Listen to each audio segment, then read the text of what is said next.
rewarding career? Elwood National Forge can help.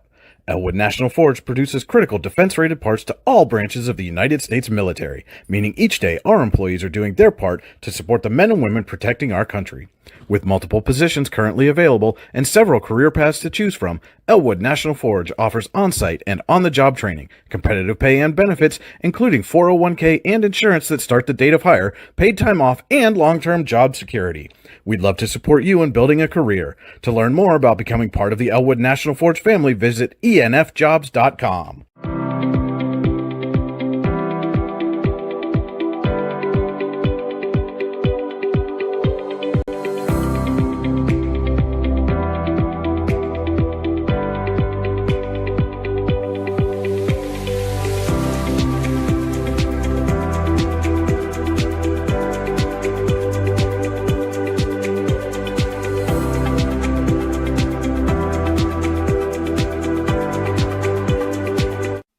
For all your automotive needs, look no further than the Warren Tire Center.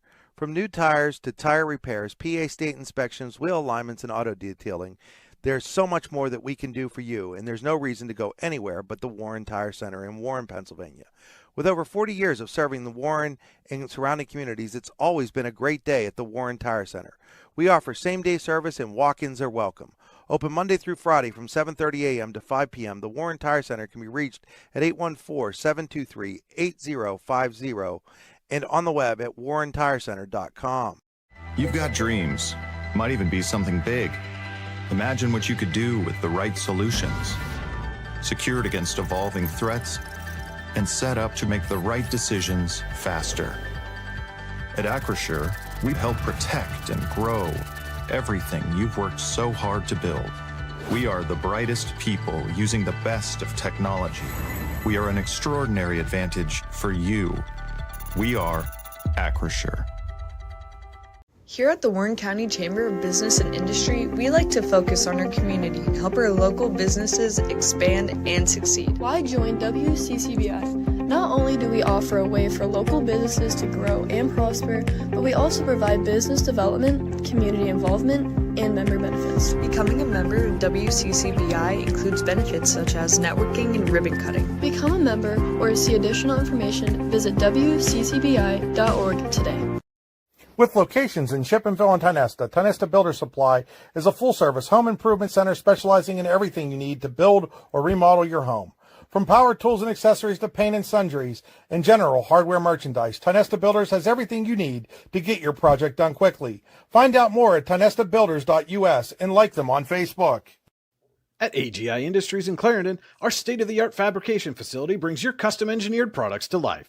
With cutting-edge machinery and skilled professionals, we deliver precision-crafted solutions tailored to your needs. From trench box and storage container rentals to sandblasting, refurbishing, and painting equipment, plus expert metal fabrication, compressor stations, filters, separators, ASME vessels, and pig loaders, AGI Industries is your one-stop shop for quality and innovation. Call 814-728-6050 for more information or to secure a rental. When it's your special day, we know you want everything to be just perfect. That's why at the Allegheny Grill in Foxburg, we spared no expense in creating our new indoor-outdoor wood-framed event center with waterfalls, gorgeous views of the Allegheny River, a fire pit, and plenty of parking. The Allegheny Grill in Foxburg will take care of everything from catering to bartending, so all you have to do is bring the fun. We do it all for your wedding, anniversary party, corporate event, and so much more. One look at our new facility and we know you'll fall in love. And remember, the view is always free at the Allegheny Grill in Foxburg, PA. Providing in-depth audio, video, and written coverage of high school and small college sports across Western Pennsylvania. The YDL Sports Network. If you love sports, this is the place to be.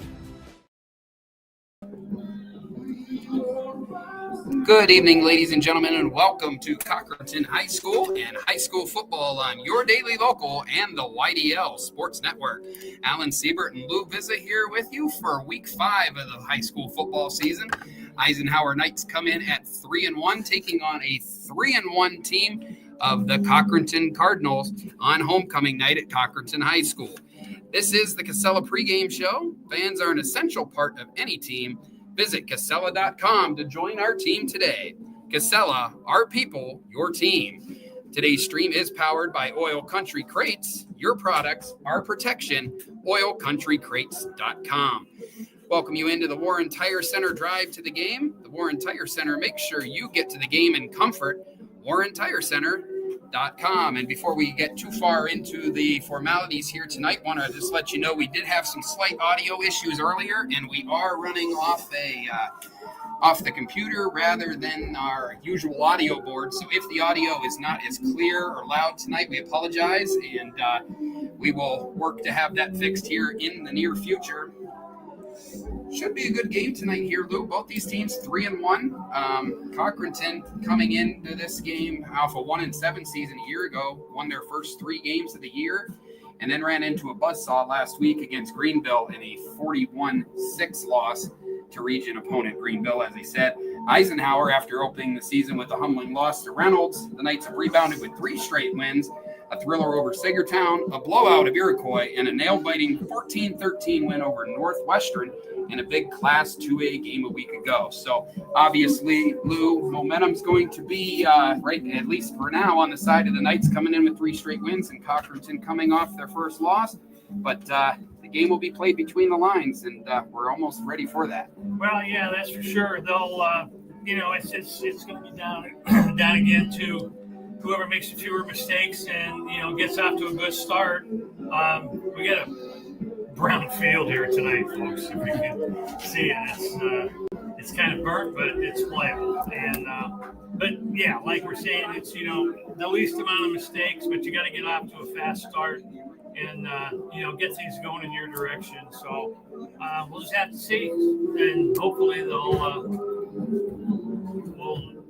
Eisenhower make the fewer mistakes, get the momentum quick, and get them down, keep them down. Yeah, these two teams met in Week 5 a year ago as well. That game being at Eisenhower. That game was won by the Knights 27-0. The Knights held Cochranton to under 100 total yards and accounted for 4 rushing touchdowns in a dominant win. Logan Penley had 69 yards and 2 scores, while Joe Gelati and Caleb Jacobzak also scored in the Knights' victory. But this is a different-looking Cochranton team coming into this year. Take a look now at some WCCBI players to watch. Find out what the Chamber Advantage is all about at WCCBI.org. And obviously, one name that has stood out for the Cardinals for the last several years is senior Walker Carroll. He was a quarterback a year ago, but now he's handed those reins over to his freshman brother, Nolan Carroll. And Walker has gone on to be more of the receiving threat for the Cardinals. So those two, obviously, the Cochranton passes pretty well, over 50%. You don't see that in a lot of small A schools. Nolan Carroll, 35 of 65, 593 yards with just 10 touchdowns and 2 interceptions. So might have a little different look tonight, Lou. The Knights' run defense has been tested often early in the season, but might be a little more of an aerial threat tonight against the Cardinals. Yeah, they're young too, Alan. They only have 5 seniors, and of course, the Walker Carroll is one of them. But they're young, so I mean, they're going to have to. The younger guys are going to have to step up and make some plays for them too. So again, we'll just have to see how these younger guys respond to the pressure of the game, and hopefully they'll hang in there, and we'll have a good game tonight. But like I say, it's forget about the X and O's. It's about Jimmys and Joes. That's right. So hopefully Eisenhower's got more Jimmys and Joes than Cochranton tonight. Yeah, then Nolan Carroll, the freshman quarterback, as we said, he does a good job of spreading the ball around. His clear favorite target is his older brother Walker. 10 catches, 238 yards, and 6 touchdowns for the senior so far through the air this year. But there are 3 other players with 7 or more catches, including sophomore C.J. Shorts, sophomore Garrett Irwin, and freshman J.J. Walker. So for Eisenhower, it pretty much runs through Caleb Jacobzak. It's been that way most of the season. The Knights have run pretty unique offense with the option. They've done a lot of misdirection at times, and they've had the most success with that, I feel like. Jacobzak, 21 of 43, 246 through the air, 2 touchdowns, 4 picks, but has a team-high 497 rushing yards, and senior teammate Logan Penley not far behind with 314 yards and 6 touchdowns of himself. But really, it's looked that way most of the season. As Jacobzak goes, the offense goes, Will. Oh, that's for sure. Because like when you come down to when you have to make a play, you don't need the play. You need player.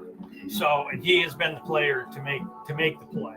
So you got to go with, with the studs you have and get the ball in their hands. And Jacob's acting, and like I said it right tonight. Yeah, you did. Yep. We're halfway through, but we got it. Only 4 weeks, and I finally got it. Between him and Penley, I mean, they're like you say, they're both pretty close in their yardage, but they're the two that they're going to have to make the plays. They're going to have their hands on the ball. So. Like I say, hopefully we'll see tonight, and hope everybody stays healthy and we have a good game. Yeah, and defensively, the Knights have had big step-ups from the last few weeks from senior Gavin Lindemuth as well as Bryce Colson. Lindemuth leads the team with 2.5 sacks, while Bryce Colson has a team-high 30 tackles. We're going to squeeze in a quick commercial break and come back to the Casella pregame show with your Howard Hanna professional keys to the game. You're watching high school football on the YDL Sports Network. Here in Warren County, Seneca Generation delivers more than electricity. We provide clean, reliable power, and we're proud to call this community home. Our team is committed to giving back, supporting local programs, and helping create opportunities that make a difference for families, schools, and neighborhoods. Because powering homes means empowering lives. Seneca Generation, powering your home, empowering our community.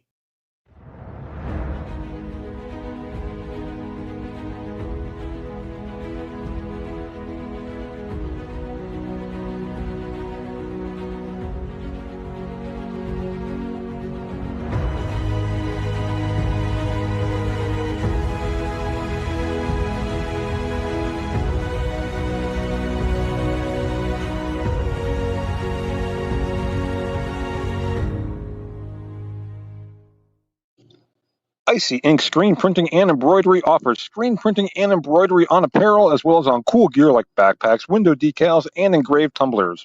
We also specialize in team, business, and organization fundraisers. Check out our Icebox stores online at icyinc.com or give us a call at 814-688-0034. Let's meet, drink coffee, and design some cool shirts. Be cool, wear Icy. If you're ready to buy or sell your home, then stop in at 4234 Market Street to let one of the agents at Howard Hanna Professionals help. Our friendly and knowledgeable agents can help you find the key to your dream home. Looking for a new career? Howard Hanna Professionals can help there too. Howard Hanna Professionals will assist new and experienced agents with the startup fees for an exciting career in real estate. Call Katrina Laurie at 814-726-2000 for more information.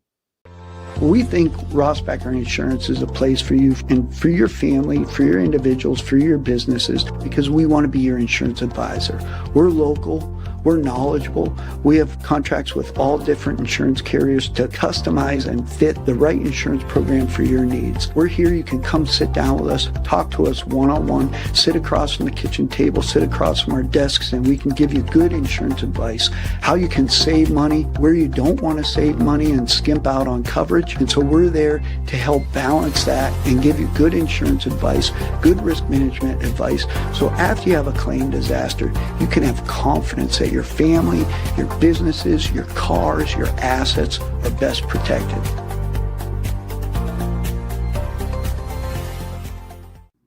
Make 2025 the year you take the next step in your career with the Clinical Medical Assistant Program or Professional Development Seminars at the Warren Forest High Ed Council.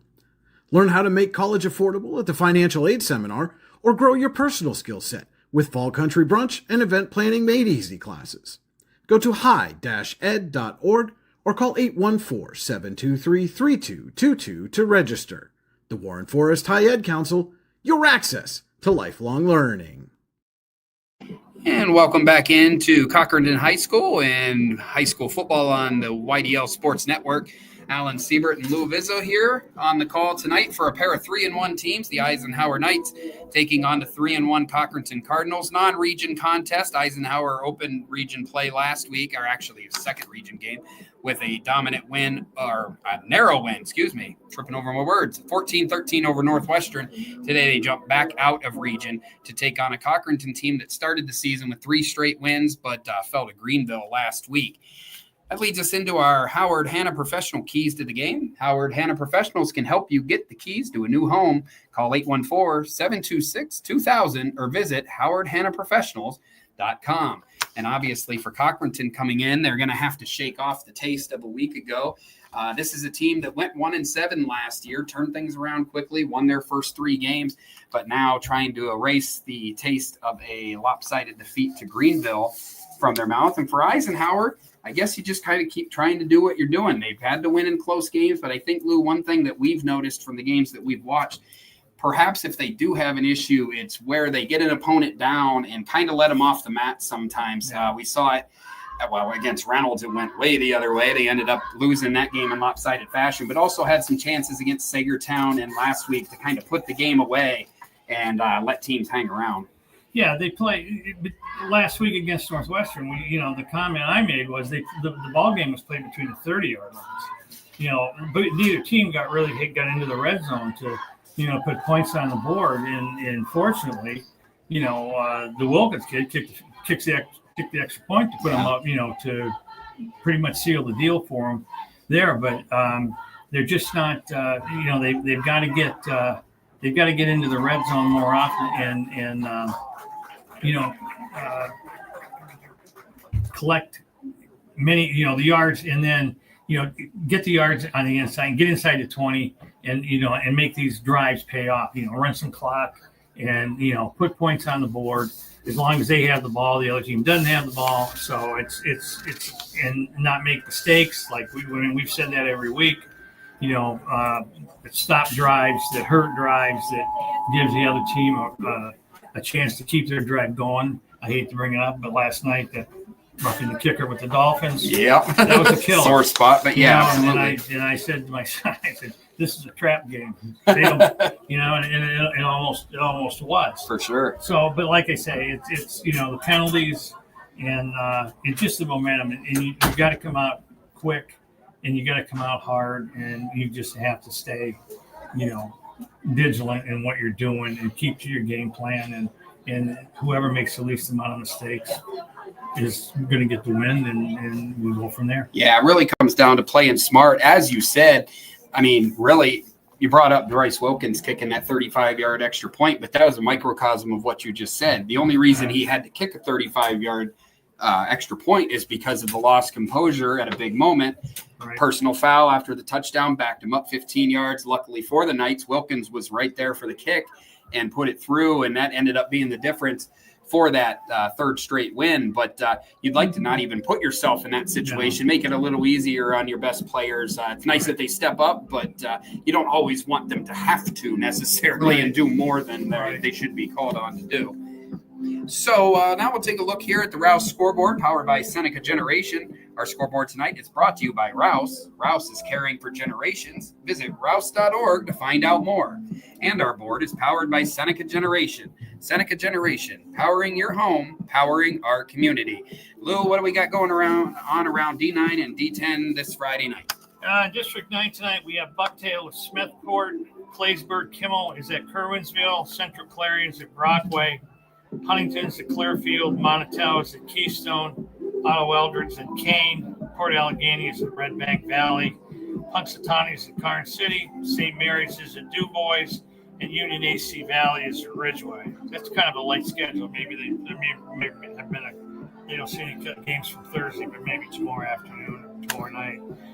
In District 10, Conyers at Northwestern. Corey's at McLean. Erie High's at Hickory.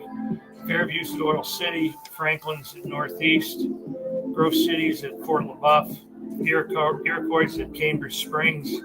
Meadville's at McDowell. Mercer is at Greenville. Mercyhurst Prep's at Harbor Creek. Reynolds is at Lakeview. Seneca is at Girard. Slippery Rock's at Sharpsville. Titusville's at Warren. Union City's at Sagertown. And Wilmington is at Grand Valley over in Ohio.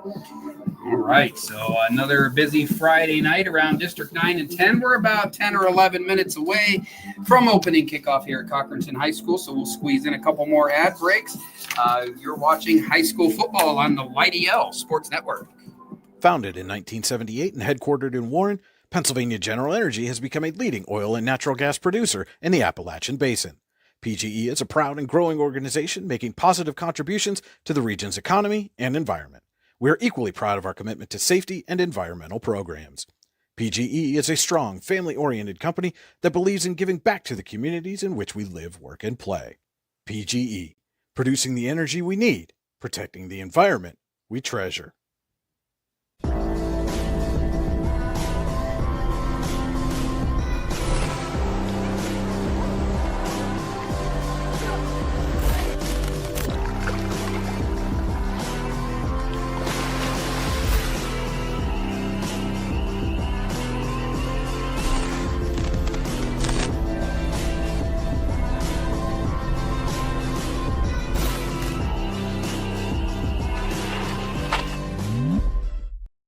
Allegheny Electric Service of St. Mary's has been providing industrial and commercial electrical solutions for over 35 years. They offer complete design, build, installation, and maintenance of automated systems for a variety of industries. Allegheny Electric designs and installs wiring and lighting for any size project, big or small. And when you find yourself in a jam, they'll get your machine or facility back up and running in no time. Call Allegheny Electric Service at 814-781-1940 or visit AlleghenyElectric.com.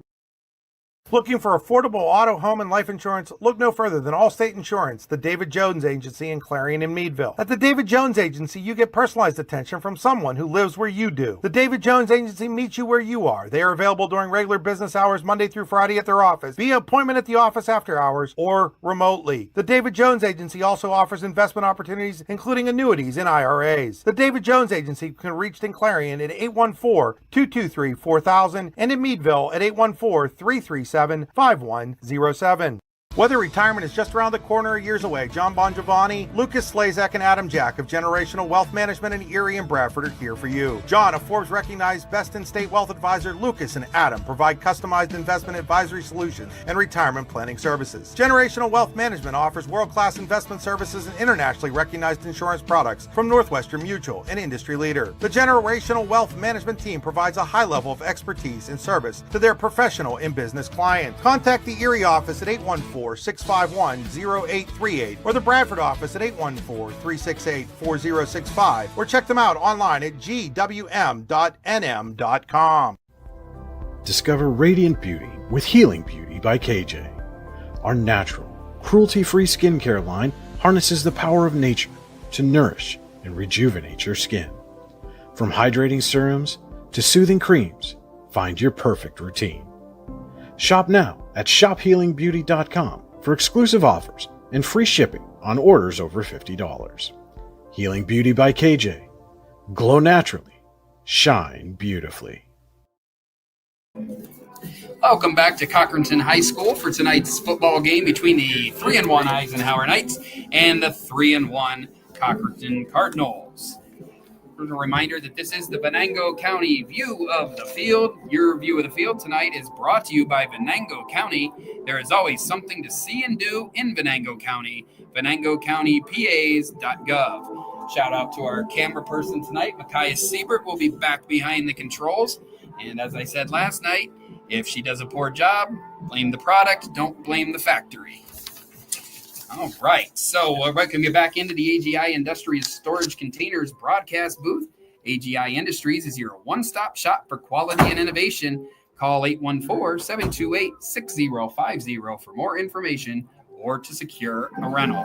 So, Lou, we're getting closer and closer to the game time here. We're kind of running out of things to talk about. Got about 7 minutes, but I think the most thing that I'm most interested to see tonight is I've seen Cochranton in the years past, and they've been a pretty one-dimensional team running the ball and stuff, but they do have the passing threat this year with the brother combination of Walker and already forgot his other name, Noah Carroll. So hoping that we see a little more ball through the air tonight and hopefully an entertaining game, though the Knights have had their share of those. We've already had 2 close games this year. They got the narrow win over Sagertown, and then, of course, last week, the 1-point win over Northwestern. But Eisenhower would definitely like things not to be that close tonight. So we're going to squeeze in one more break. We got about 6 minutes until the opening kickoff. Cochranton is now out on the field, and now here in just a few minutes, for your we should be kicking off here from Cochranton High School. You're watching high school football on the YDL Sports Network. Golfing at one of the prettiest golf courses around is what you get when you play around at Hunter Station Golf Club just outside of Tionesta. Located in the Allegheny Mountains with a spectacular view of the Allegheny River, Hunter Station offers something for everyone. The rolling hills of the front nine, coupled with a back nine situated along the banks of the Allegheny River, create some of the best views in all of northwestern PA. And when you're done with your round, enjoy a delicious meal or a cold drink in our restaurant and bar. Looking for a place to stay? Hunter Station has you covered there too with play and stay packages. Find out more at hunterstation.com. Need plumbing, heating, or air conditioning services in Western PA? Then call Luton's Plumbing, Heating, and Air Conditioning in Clarion today at 814-226-8695. At Luton's Plumbing, Heating, and Air Conditioning, we believe that a service-oriented business like ours should give you quality care and a quick response time.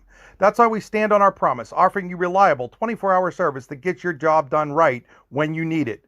We can also be found on the web at lutonsplumbing.com. Again, that number is 814-226-8695. Craft beer, craft food, craft service. You get it all and more at Station 101 in DuBois. Whether it's a relaxing evening with friends at Cozy Family Dinner or that special night out with someone unforgettable, Station 101 is the place where memories are made. Dive into a new American culinary journey where every bite is made with premium, farm-fresh ingredients. Quench your thirst with our impressive craft beer lineup, 12 brews on tap, over 120 bottles to explore. From the first sip to the last bite, Station 101 delivers an experience that's anything but ordinary. Station 101 in DuBois, PA, crafted for you. Have a fender bender? We can mender at Park Avenue Motorcar. Bring your vehicle to Ron and the crew at Park Avenue Motorcar, 7 South Carver Street in Warren, or call 814-726-9728. Park Avenue Motorcar, proudly serving Warren County for 30 years.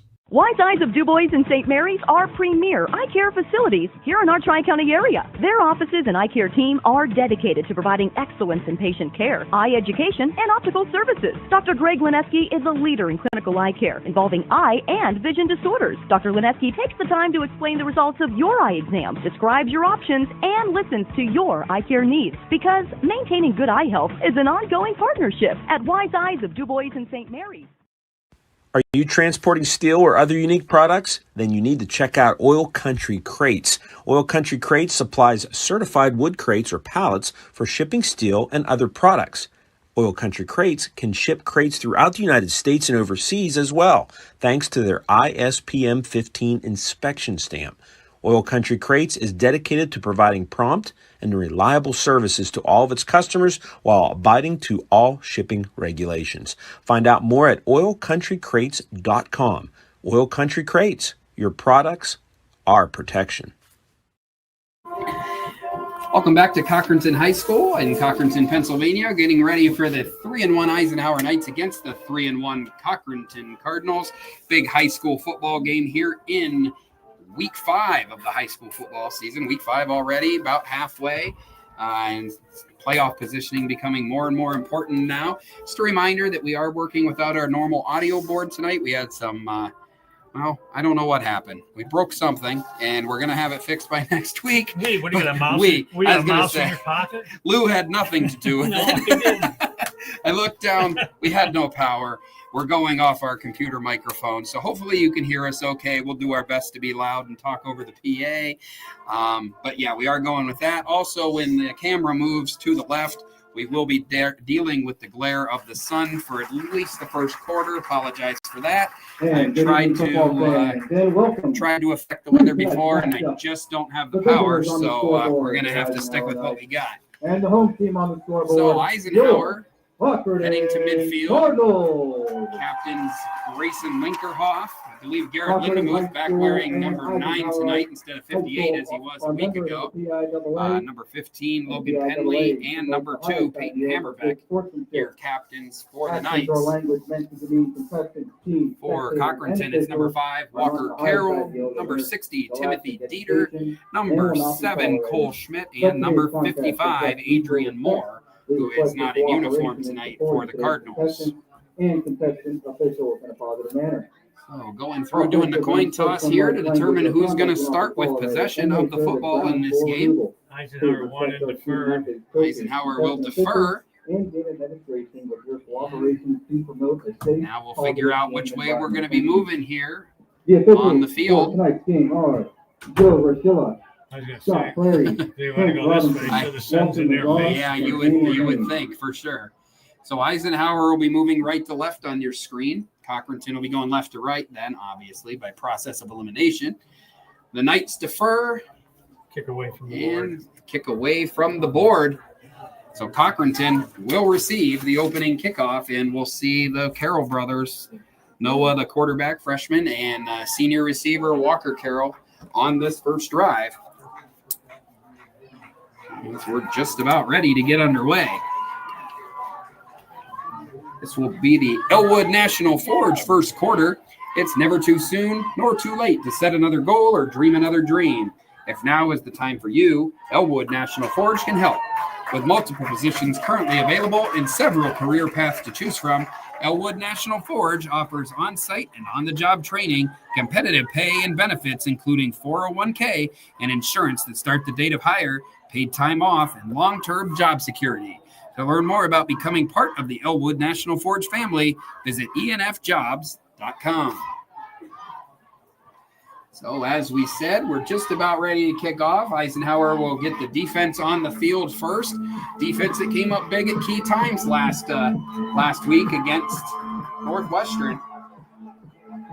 And there's definitely some explosive talent on the side of the red and white side of the field with Cochranton. So Eisenhower's got a challenge ahead of them. Did get a shutout a year ago, and but it's a new team, a lot of young talent, as you mentioned. Not a lot of older kids, a lot of new young talent for Cochranton as the season gets underway here in week 5.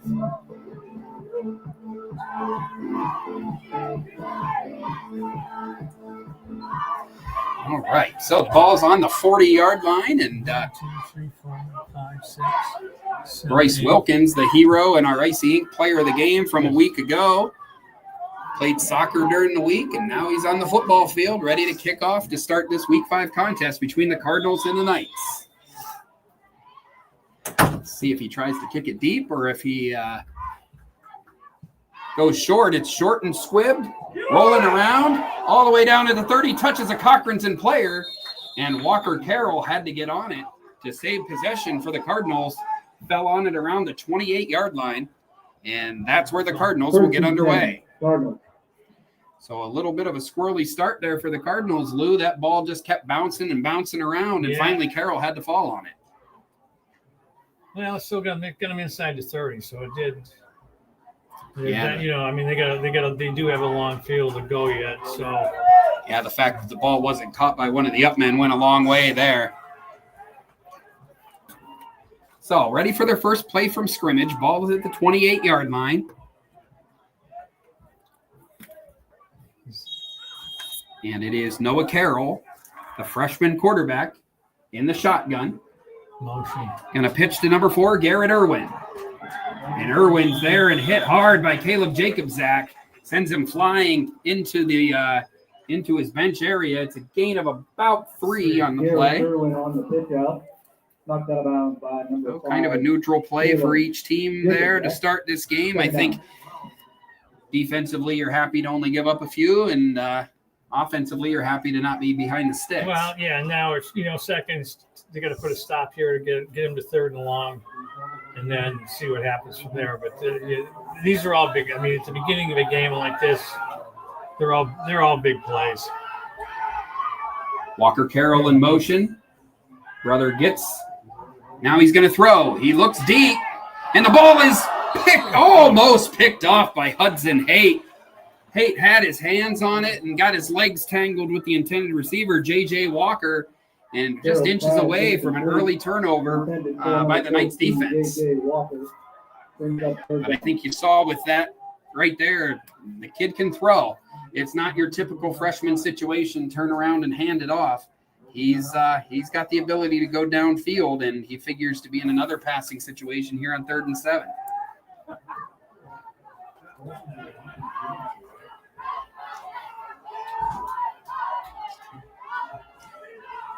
Carroll again in the shotgun. Kicks it out, and it's wide of his intended target, Braden Williams. And it's going to be a quick 3 and out for the Cochranton offense. Nice defensive stand by the Knights to start this game.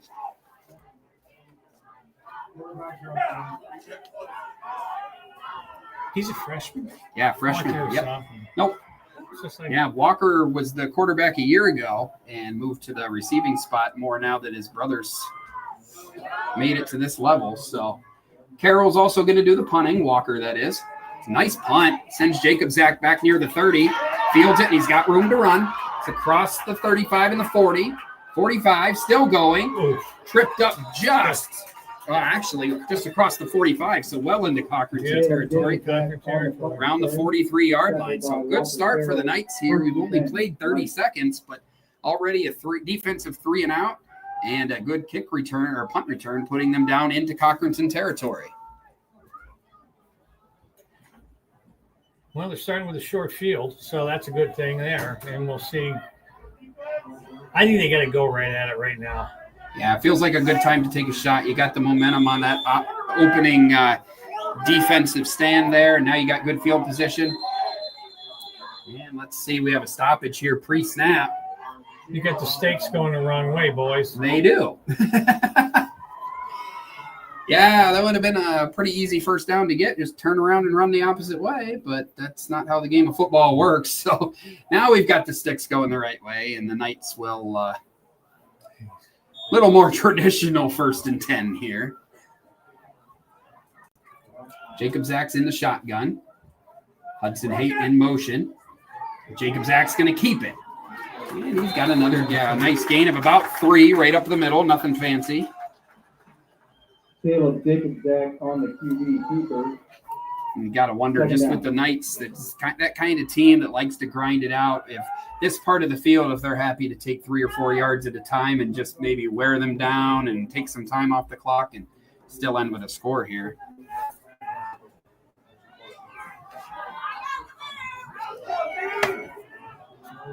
Cochran has got some big kids up front. Yeah, big size on the line there. Let's see. This is Penley's first carry of the game, and he's got another 3 yards. It's like a dust bowl down there playing in the. We got a flag. And we do have a flag on the play. Might be a procedure penalty here. On the carry. Penalty flag. Chop block. And that's going to go against Eisenhower. So there's the first penalty of the game, and it's a big one. Not sure who that penalty was on, but it's going to be a costly one for the Knights. Instead of a 3rd and short, it'll remain 2nd down, but they're going to be all the way back to midfield and now facing a 2nd down and 17. Exactly what you don't want to see if you're Coach Penley is an offensive coach here. Yeah, that's what we talked about in pregame is penalties that stop drives or hinder drives. So now we're 1st and 5th or 2nd and 15, 16. Jacobs has back to pass. Going to go long. And nobody there in the middle of the field. Hudson Haight had run to the left of toward the Cochranton sideline and appeared to be open, but pass was not near him, and it falls incomplete. And after starting at the 43 of Cochranton, now you're facing 3rd and 17 at midfield.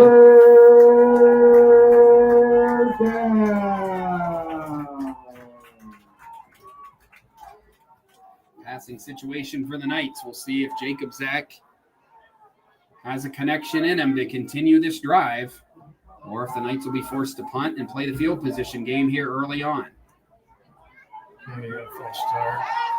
Jacob Zach's got everybody coming down on him, but he's got Peyton Hammerbeck. Almost had him. Just a half step behind. Falls incomplete. And the Knights, despite the great opening field position, are also 3 and out as the defenses stand tall on the first 2 drives of the game.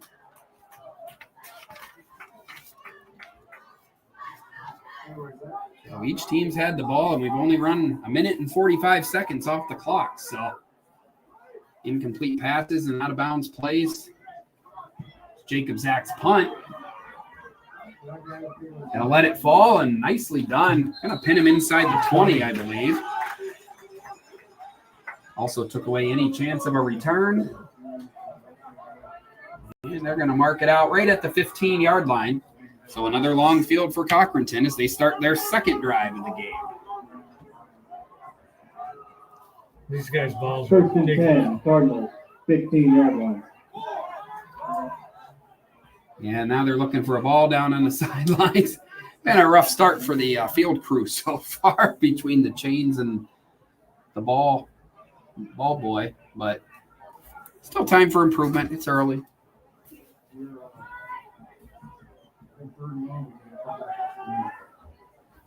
So Cochranton's second drive of the game starts at their own 15-yard line.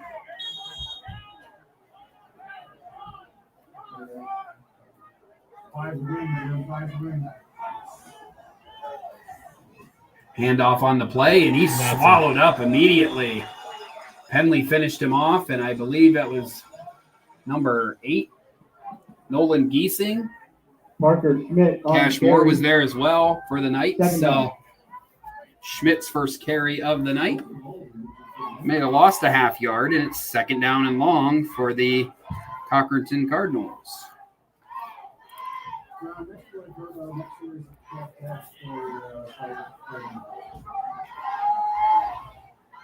Second and 11 now. Ball at the 14-yard line for the Cochranton Cardinals. Eisenhower on defense here. 3 and out on their first stop, and a good start toward that on this one. It's going to be a reverse. It's going to go to number 15, CJ Shorts, and he's got lots of room on the one on the far side. He's caught and tackled around the 30, but that's our first Tionesta Builder Supply first down of the game. And CJ Shorts goes 16 yards. Gives Cochranton a little more room to work with. Nobody stayed home on that. They all went with the initial run to the right, and they came back to the left, and there was nobody home back there around the backside. Yeah, and nice move by the Cochranton coaching staff to probably saw from up here that Eisenhower defense was starting to overcommit and kind of did something to counter that. It worked well. First down of the game for either team. Cochranton's got a first down at the 30-yard line. Carroll passes to his older brother, Walker. Walker tries to get away. And he's finally gang tackled after a gain of about 3. So first completion of the night. This one's short. Noah Carroll pass complete to Walker Carroll. Eisenhower did a good job there of rallying to the ball and making the tackle. So the pass was complete, but there wasn't much chance for a gain after that. No, I mean, that route was run a 3-yard route. I mean, that's all he was going to get out of it. He wasn't going to break it because there was everybody around him, and they had good coverage on him. So what route he ran is what he got. Walker Carroll in motion. There's the handoff. Almost had him in the backfield. And I believe that's number 24, Braden Williams. His first official carry of the night. Had one earlier, but I believe it was called back by penalty. Gained about 2, and it's third down and 5. Third down. So let's see what the Cardinals draw up here. Their best play of the night was a misdirection play. And we'll see if they want to do anything to kind of get the defense going one way and work back the other as they face third down on this drive.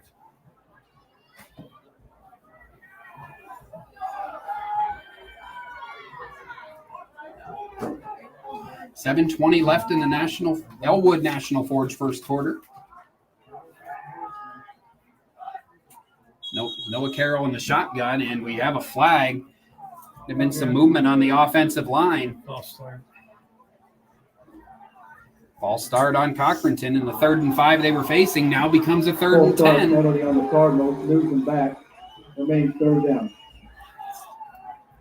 The backfield leaned before the snap, and that was it. At least we got to see it.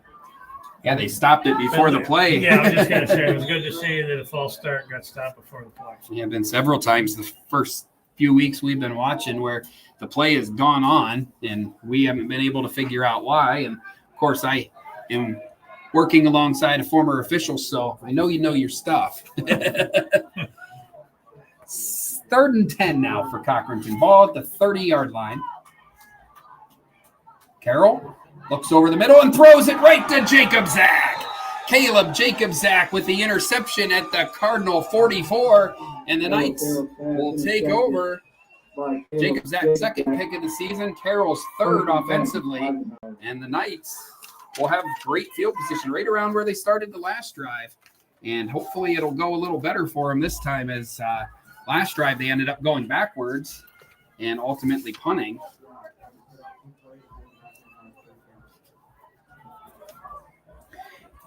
Yeah, they're putting a lot on this little kid's shoulders.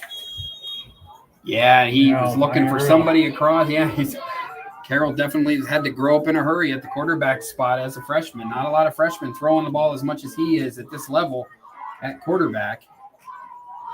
Henley gets the handoff up the middle.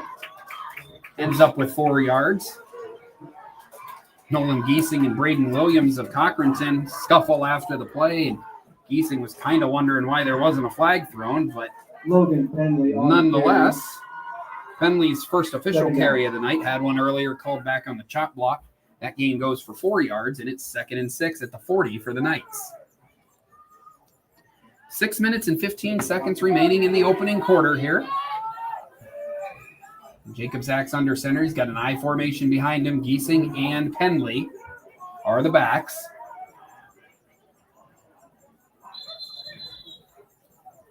And we have a pre-snap whistle here. Now what? I believe they got 12 guys out there.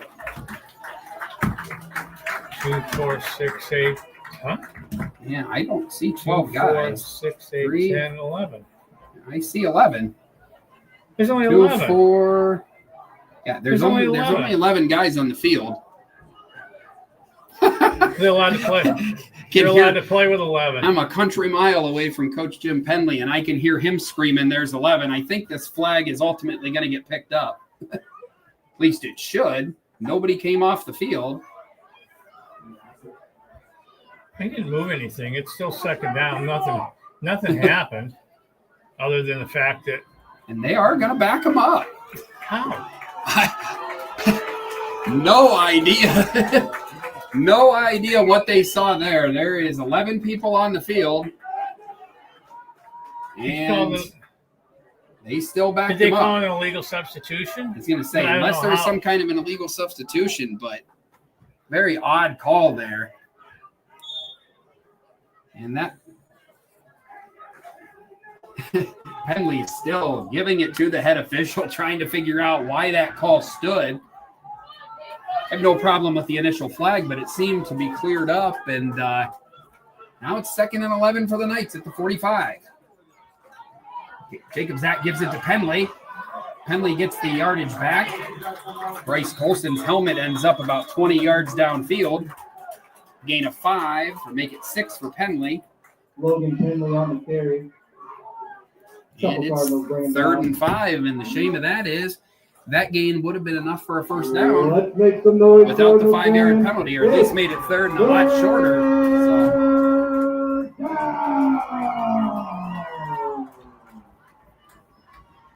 One of their best linemen there, Bryce Colson, too, had to come out of the game as his helmet went flying off. So now you've got a 3rd and manageable, but you got one of your best linemen on the sidelines for the play. 3rd down and 6 for the Knights at the Cochranton 40.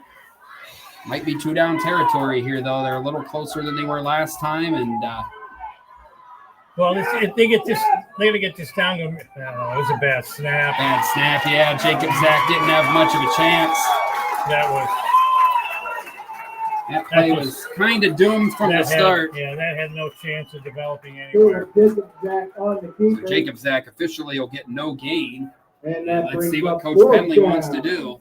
Knights still, despite having the ball twice inside Cochranton territory, still looking for their first down of the game, and they will punt here and play the field position game. Somewhat surprised on this just because of how well they've stopped them. But I guess, and there's another low snap. Jacob Zach does a good job to get it away. And it will go out of bounds. But yeah, definitely some snap issues there. Jacob Zach little gimpy there in the backfield. Hopefully he's all right, but he took a big hit on that third down play. And we're right back where we started with Cochranton, a first down and 10 at the 15-yard line. So frustrating start for the Knights. Defensively, it's probably gone well, but offensively, you take it over in Cochranton territory 2 times. Don't even have a first down to show for it. And then, of course, Coach Penley's blood pressure has got to be high after that illegal substitution or 12 men on the field call where it appeared they only had 11. So fresh start here, though. Cochranton's backed up at the 15, and Ike back on defense for the third time tonight. Hand off to number 24, Braden Williams. Big hole over the right side. Braden Williams Picked up 15 yards.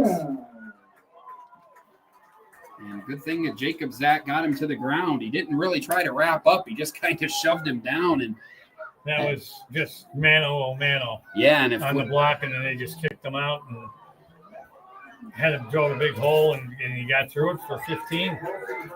He said, it's the best play they've had tonight. Yeah, absolutely. Especially without the misdirection. They're going to go right back to him. And it's a good gain of 5 yards.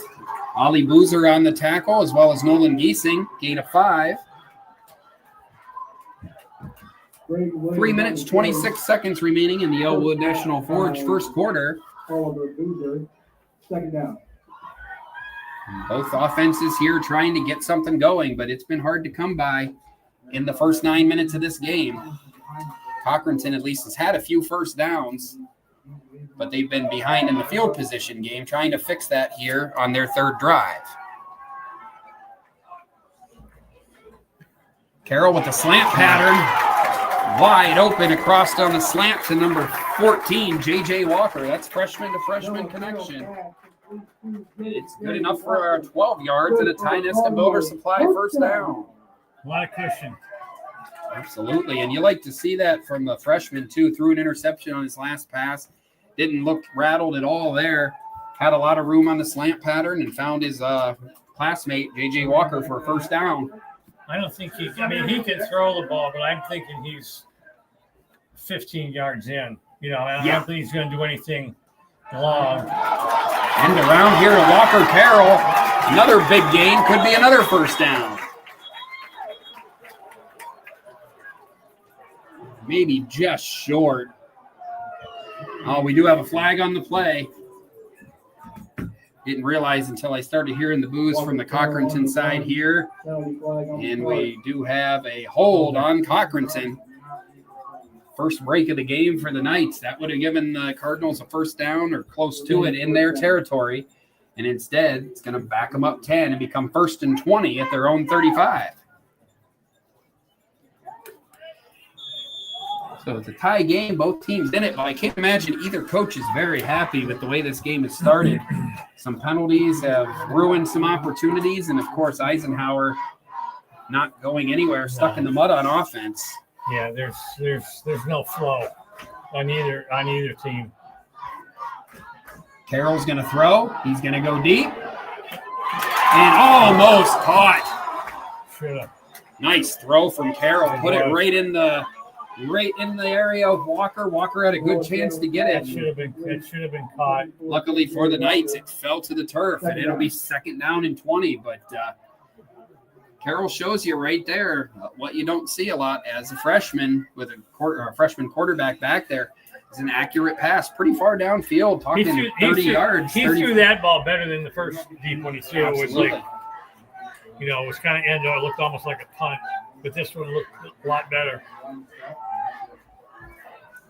2nd down and 20. Carroll will get a chance to throw again. Throws it over the middle. And Jacob Zach did a good job there on who was the intended receiver. 7. Number 7. I think. Cole Schmidt, if that is the case. Intended for Garrett Irwin. And rather, it's Garrett Irwin. Number 4. Jacob Zach did a good job there. He could have, if he would have squared up on the hit, I think he could have drew a flag, but he really just kind of grazed him instead. I think he hurt footsteps. Yeah.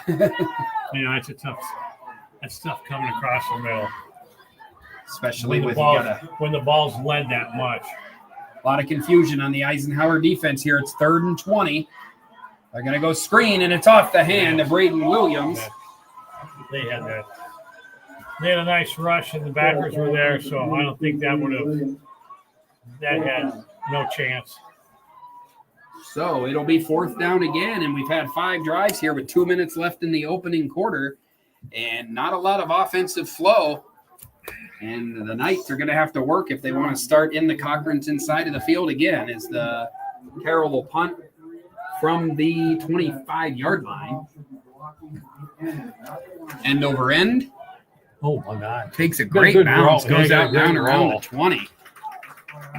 So Eisenhower will have their worst starting field position of the first quarter. But let's see, maybe that's what they need here is they've had good field position the first 2 times and nothing to show for it.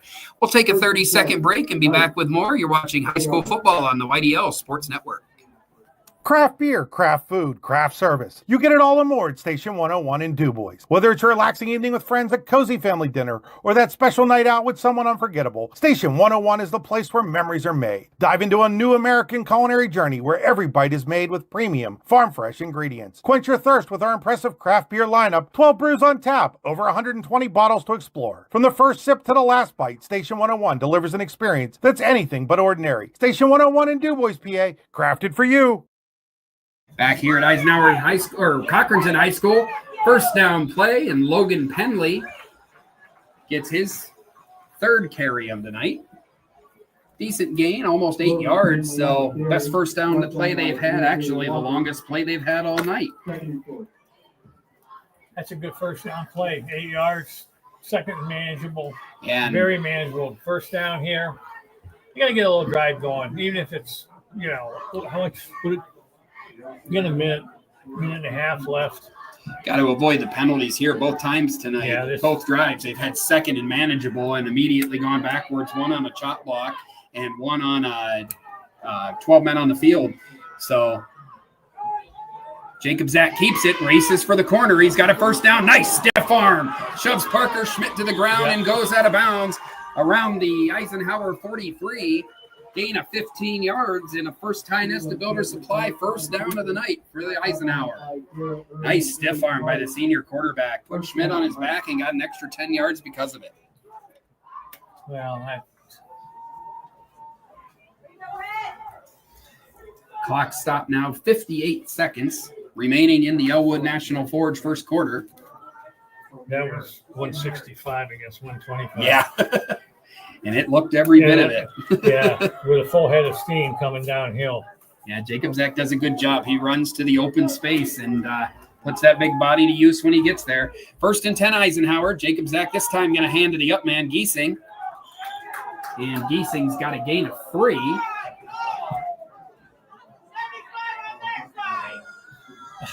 Fans unhappy with that. Grayson Linkerhoff and a Cochranton opponent. Cochranton player went down, but it looked like he had a hold of Grayson's face mask on the way down, so probably a good no call. 2nd down and 7, ball at their own 47-yard line, potentially the final play of the first quarter.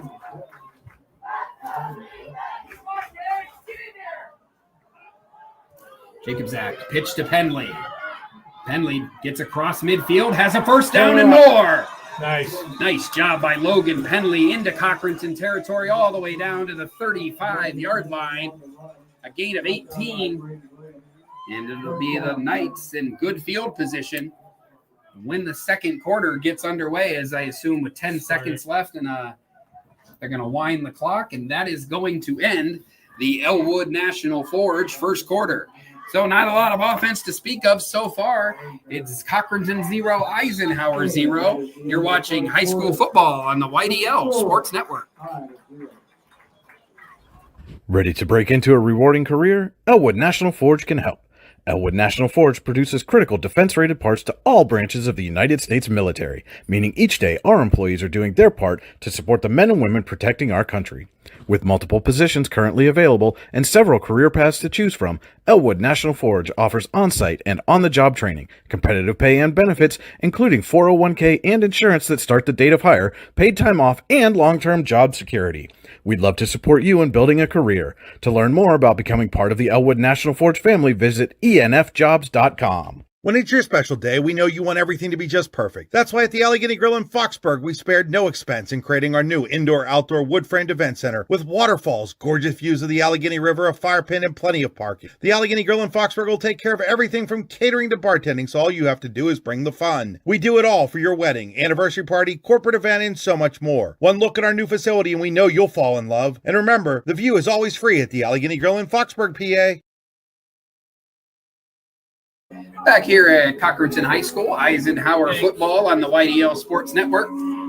Heading into the second quarter. That can't be right. They have 1st and 5. The chains appear to be messed up again. We were just talking about that during the break. It's been there they go. Now they're going to move them down. Now they move them down to the 35 and a 1st and 10. This is the Verischetti Holdings second quarter. Companies within the Verischetti Holdings Group include Phoenix Sintered Metals, Superior Energy Resources, Allegheny Electric Service, and Verischetti & Son Inc. Find out more at VerischettiHoldings.com. Jacob Zach keeps the ball, tries another stiff arm on Schmidt, and gets a good gain.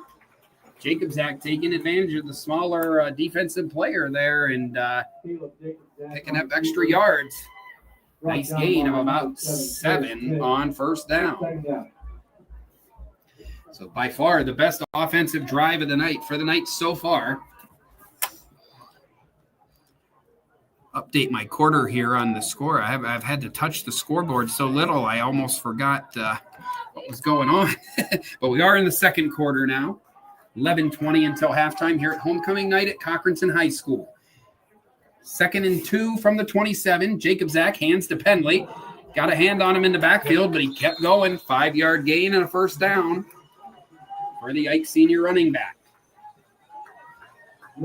Definitely more positives on this drive for the Knights than they had in those 2 completed drives in the opening quarter where they were really stuck in the mud offensively. Yeah, they get another first down, so now they're on the 22. So and this has been a significantly different offensive set that with the yardage gained on this drive. You got to be thinking at least getting into field goal range. Saw what Wilkins can do with his legs last week. But they want more than that. Giesing with a nice carry. Right around the 17-yard line. A gain of 5 for Giesing. So pretty apparent what the Knights' game plan is. 13 offensive plays in this game and 11 of them on the ground. And the only 2 pass plays really came when you really had to pass. 2nd and 3rd and 20. So after the chop blocks. So when they're getting right now. They're getting 4, 5, 6 yards. Yeah, by my look, they've had 3 yards or more on 10 of 11 carries, and we'll take that all day. So no reason to go away from it right now. And as I say that, Jacob Zach's going to pass. Looks to the end zone. He's got Hudson Hayton. The ball went right through his hands. It was a touchdown opportunity for Haight. Unfortunately, he couldn't pull it in. Ball will fall to the turf, and it'll stay 3rd and 5. And all I can think about with that call is that maybe you got 2 plays here, and you're getting 3 yards of crack. Maybe back to the run here on 3rd and 5. Let's see what they draw up. Now, that play did not work, but it wasn't for lack of execution other than the catch. It was open, and it was there, but unfortunately it didn't work. Ends up 3rd and 5. Jacob Zach has it, keeps it, Touchdown. Runs around. He's got the corner, and he is pushed out. First down. Now they're inside the 10. We'll do our best to get the video down there. That is an area of the field with the windows where we're at in the press box that are very hard to get to. But we'll do our best. Micaiah's on it. He hasn't dropped the camera out the window yet this year, so we've got that streak going for us. Well, now they're 1st and 5. 1st and goal at the 5 after the 12-yard run by Jacob Zach. Jacobzak had to pitch it quick to Penley. Penley gets outside, and he's got a touchdown. Eisenhower touchdown. Logan Penley, his 7th rushing touchdown of the year. And with 9:45 remaining in the opening half, we have our first score of the night. And it's the Eisenhower senior Logan Penley getting the job done, scoring for Eisenhower. And that will bring out Bryce Wilkins, hero of last week's game. Like much shorter extra point attempt here than he had to hit against Northwestern last week.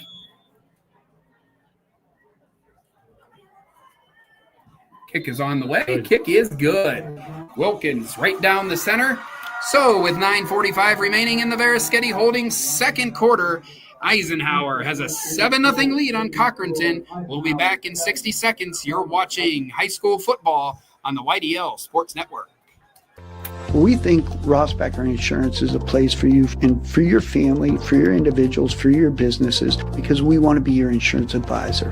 We're local, we're knowledgeable, we have contracts with all different insurance carriers to customize and fit the right insurance program for your needs. We're here, you can come sit down with us, talk to us one-on-one, sit across from the kitchen table, sit across from our desks, and we can give you good insurance advice, how you can save money, where you don't want to save money and skimp out on coverage. And so we're there to help balance that and give you good insurance advice, good risk management advice.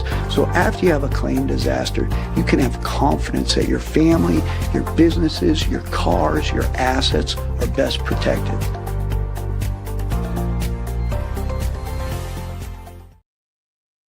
Back here at Cochranton High School, Eisenhower football on the YDL Sports Network. Knights up 7-0 after a 5-yard touchdown run from Logan Penley. This is your Venango County view of the field. Your view of the field tonight is brought to you by Venango County. There's always something to see and do in Venango County. VenangoCountyPAs.gov. Shout out to Micaiah Siebert, our camera person again here tonight, as Bryce Wilkins tees it up and gets ready to kick to Cochranton. This one, much like the first one of the night, on the ground. And yeah, he had to get down there quick. He had, I don't know, is that Joe Gelati? Yeah, that's Peyton Hammerbeck, number 2, was coming toward the ball quickly. I was thinking of that. I'm not even sure if Gelati is in uniform tonight. I know he had an injury toward the end of the game last week, and I just realized we hadn't called his name. Yeah, I was going to ask before, and I forgot. Yeah, I'm looking for – I do see number 4 over there in uniform. That's Joe Gelati. So hasn't played much, but he is in. Cochranton will take over at the 35-yard line. 4th drive of the night. Had a couple first downs, but not much more against this Eisenhower defense. Noah Carroll hands off and nowhere to run for the back. Gang tackling number 32, Parker Schmidt. What's Gelati's number 4? Gelati number 4. Oh. Yep. Parker Schmidt goes nowhere on the carry. Actually lost 2.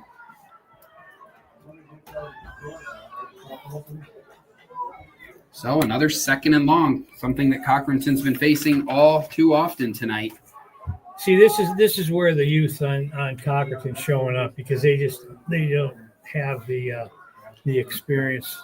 These younger kids are going against juniors and seniors, and it's you can tell. Carroll's going to pass, and he finds his target.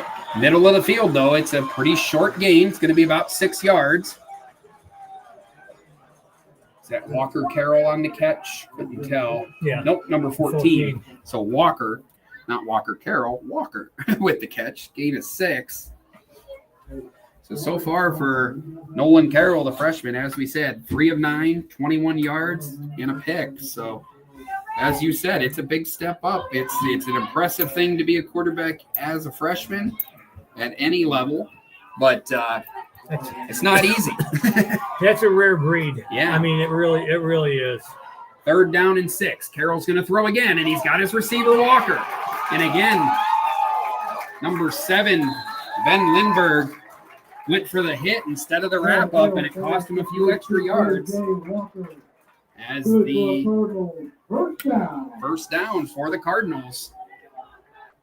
they got to cut their cushion down a little bit with the defensive backs. They got to come up and play them a little bit tighter, and then the guys in the back, the safeties are going to try and jump a route because they're just doing the little slants. Exactly. So and they're only sending a couple people out, so it's not like you've got to, you're 3-on-3 over here, man to man. So they got to try and jump a route and take a chance. So receivers all over the field, and instead Cochranton hands the ball right up the middle, but they are into Eisenhower territory now, down to the 47. That was Braden Williams on the carry. Down by Oliver Leader. Second down. 7 minutes and 40 seconds remaining in the Veriskety Holdings second quarter. Knights on top 7-0, looking to make it 4 wins in a row this week and keep their momentum going before they jump back into region play next Friday night at Union City.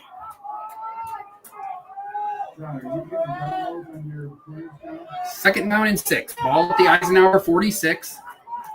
Noah Carroll again in the shotgun. Hands off, and that's a big hole. Gets about 4 yards before Penley brings him down. Call it 5. Explosive run there by number 32, Parker Schmidt. Marcus Smith on the carry. His best run of the night, and it's third down and a yard. Cochranton's best offensive drive of the night.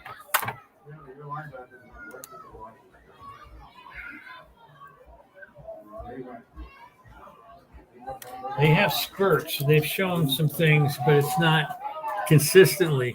So you got to this has been by far the most consistent drive they've had, and it's going to have to continue if they want to get closer to scoring here. There's the handoff. It's a first down. Nice running by Parker Schmidt. He gets 6 yards. And a Tionesta Builder Supply first down. Parker Schmidt on the carry. So now you're getting down to the part of the field where if you're the defense, you're going to have to stop them probably 4 times, getting close to that 4-down territory part of the field. So 6 minutes and 20 seconds till halftime. Clock not an enemy yet for Cochranton. They did receive the opening kickoff. Knights will get the ball to start the second half, but we're a ways from that yet. And right now the Cardinals are trying to tie this game. Didn't score in the game against the Knights a year ago. It was 27-0. So working on 6 quarters without a point against the Knights, trying to change that here. Outside pass to number 4, Garrett Irwin. And Irwin's got another first down. Out of bounds at the 25, a gain of 11. Garrett Irwin, good for another Cardinals first down. So Cochranton threatening now. Ball down to the 24-yard line, or 25 rather. 1st and 10. Somebody's got to step up here on defense. Yeah, defense looking for a negative play. It's one thing on this drive especially that they haven't had that they did on the previous drives is a negative play to put them behind the sticks. And Eisenhower's running out of time to get one. The ball's down to the 25-yard line. It is 1st down and 10. Carroll in the shotgun. Hands it to Walker Carroll on the end around. And Carroll did a good job. Didn't have a lot of room, but he made the best out of it. And gets 10 yards and another Tionesta Builder Supply first down. That was one thing I was going to mention. Something they haven't done much in this first half is get the ball in Walker Carroll's hands. His first carry of the night goes for 10 yards, has 1 catch. That's a heck of a run when you run misdirection to the short side of the field. Yeah, like I said, he didn't have a lot of room, but he made a lot out of a little. And now the Cardinals are in the red zone for the first time tonight. 5:45 until halftime. Noah Carroll keeps the ball, goes up the middle, gets inside the 10 before he's hit a gain of 8. Noah Carroll on the keeper. 2nd down. Call it 7. 2nd down and 3 now, all the way down to the 8-yard line. I was going to say, you better move the ball in. They're spotting it outside the ticks. Yeah, this is a good drive for Cochranton. This could be a big lift for them if they can put the ball in the end zone. We talked about it, Lou, in the pregame. Eisenhower got the touchdown, got the lead, and now you're running the risk of letting Cochranton right back in it, not holding the pedal down. Nice defensive play there, though. That was Nolan Giesing getting in the backfield and stopping Garrett Irwin on the end around. No gain on the play. Garrett Irwin on the carry. Brought down by number 8, Nolan Giesing. Third down and call it Third down. 4 here. Cochranton needs to get to the 5-yard line to score. They're at the 8.5 right now. But definitely in 4-down territory here. 4:30 left until halftime. Yeah, they have 2 plays tonight, 4 yards. Yeah, and Eisenhower's going to need another 0 or negative play. This one's going to be a pass play. Thrown and intercepted. There you go. Intercepted by, who is that, Nolan Giesing? Number 8, Nolan Giesing with the second interception of the night. And boy, you just said it, Lou. They needed a stop. They needed someone defensively to step up. And Giesing's going to do just that on that play. Big interception. And look. 4 minutes and 14 seconds remaining, and Eisenhower will be backed up. But right now, they'll take it compared to what was looking like could happen. As Cochranton had moved within 8 yards of tying the game. Now we got to run clock. Yeah, ball at the 7-yard line, 3 timeouts for each team. Henley's got the pitch. Like he had a hand on a face mask there, but I do not see a flag. Not to pick on the officials, Lou, but I always wonder how I can see it up here and it's missed down. I thought he got him like more of a horse collar, face mask, but I mean he did kind of go backwards, but so about 5 yards on the. They're there and we're not. Yeah, that's right. They'll do their job. We'll do ours. 3:38 left in the Beresketti Holding second quarter. 2nd and 5 for the Knights, backed up at their own 12. Jacob Zach's going to keep it. Fights off a tackle, tries to get back inside and does. And I thought he stepped out, but they're going to say he didn't. And now they blow it dead. Now they blow it dead. I thought from here. I thought from here he was out by a good yard. Good on Jacob Zach to keep running. Because the whistle didn't blow. Hear a whistle. And the referee or side judge here finally did blow it dead all the way back at the Eisenhower 25. But first down.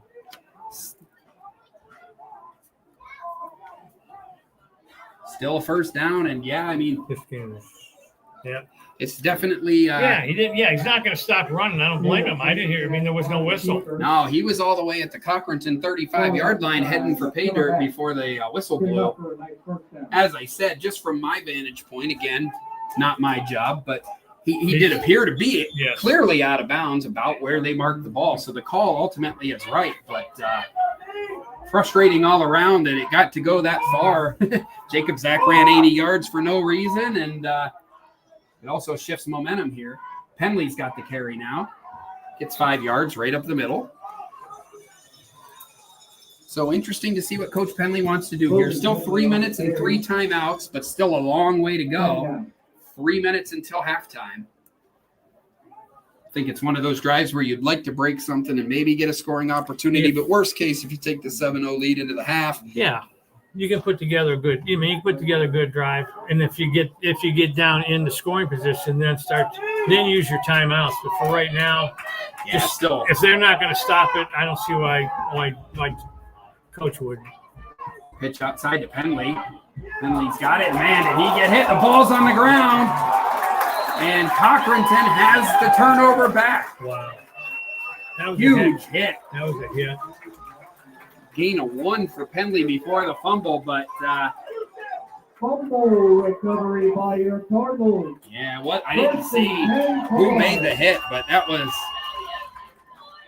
a hellacious hit by the Cochranton defender. Knocked the ball loose, and good on the Cardinals to get on it. And now, still 2 minutes and 35 seconds left until halftime, and now a short field for the Cardinals. So it goes back to what I was just saying, Lou. It's one of those things you want to try to score, but I also think that Eisenhower would have been fine with the 7-0 halftime score. And they still can have that, but now they're going to have to do a little more work defensively. Yeah, that's what I was saying. If your drive continues and you get down there, you have to start using your timeouts. But I wouldn't stop it up here. And they're -2 yards there for number 32. Grayson Linkerhoff making a strong play for the Knights defense. It's going to get. And Rossbacker Insurance timeout called by Cochranton. Rossbacker Insurance Group, with locations in Corey, Northeast, and Seneca, strives to deliver a personal and beneficial experience to its customers while providing a great place to work for its valued team members. TeamRossbacker.com. That's Rossbacker. We'll take a 30-second timeout and be back with more high school football on the YDL Sports Network.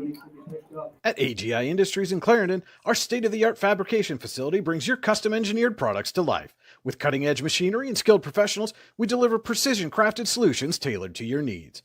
From trench box and storage container rentals to sandblasting, refurbishing, and painting equipment, plus expert metal fabrication, compressor stations, filters, separators, ASME vessels, and pig loaders, AGI Industries is your one-stop shop for quality and innovation. Call 814-728-6050 for more information or to secure a rental.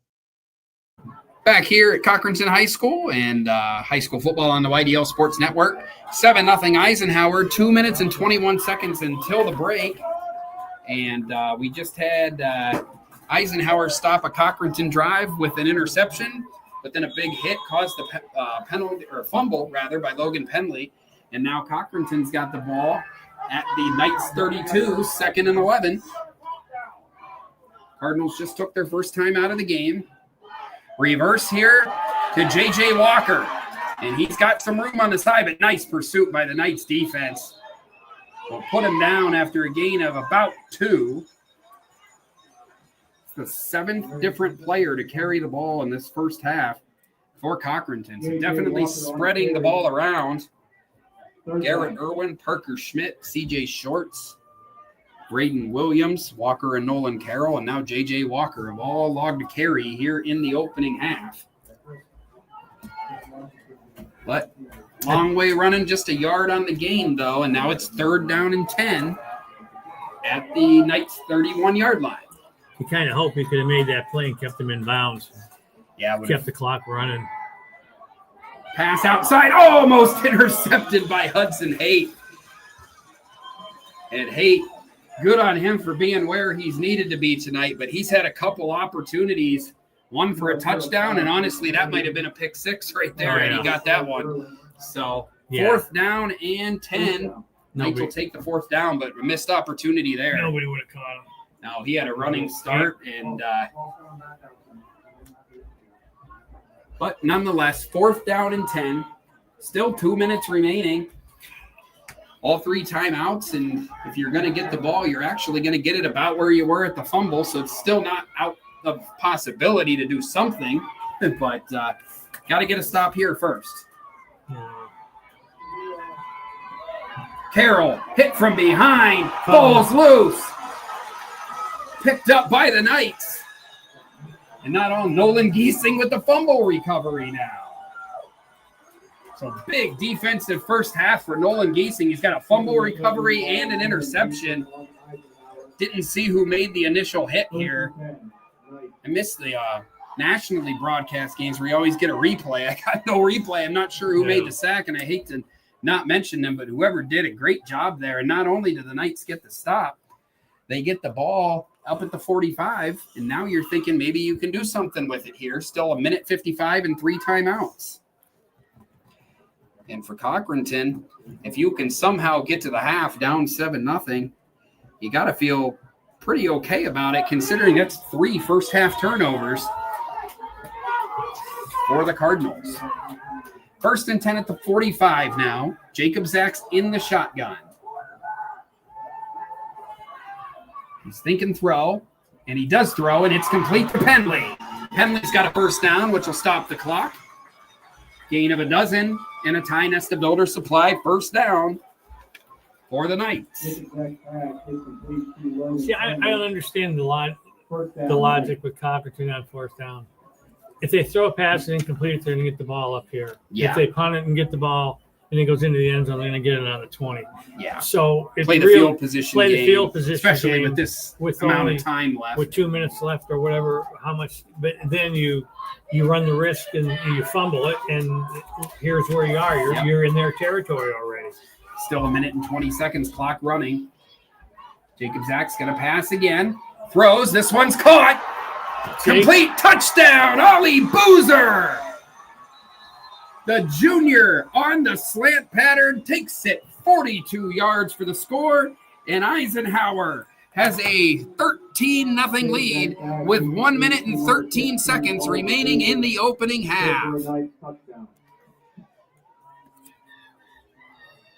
Boozer took the slant pattern wide open and then just outran everybody to the end zone, 42 yards, and the Knights have a 13-0 lead with 1:13 remaining in the second quarter. Bryce Wilkins' extra point is no good. Thought it went down the center. I have horrible angles for these kicks, but that's a me problem. We'll worry about that later. So the extra point, no good. 1:13 remaining in the second quarter. It's Eisenhower 13, Cochranton nothing. We'll be back in 30 seconds with high school football on the YDL Sports Network.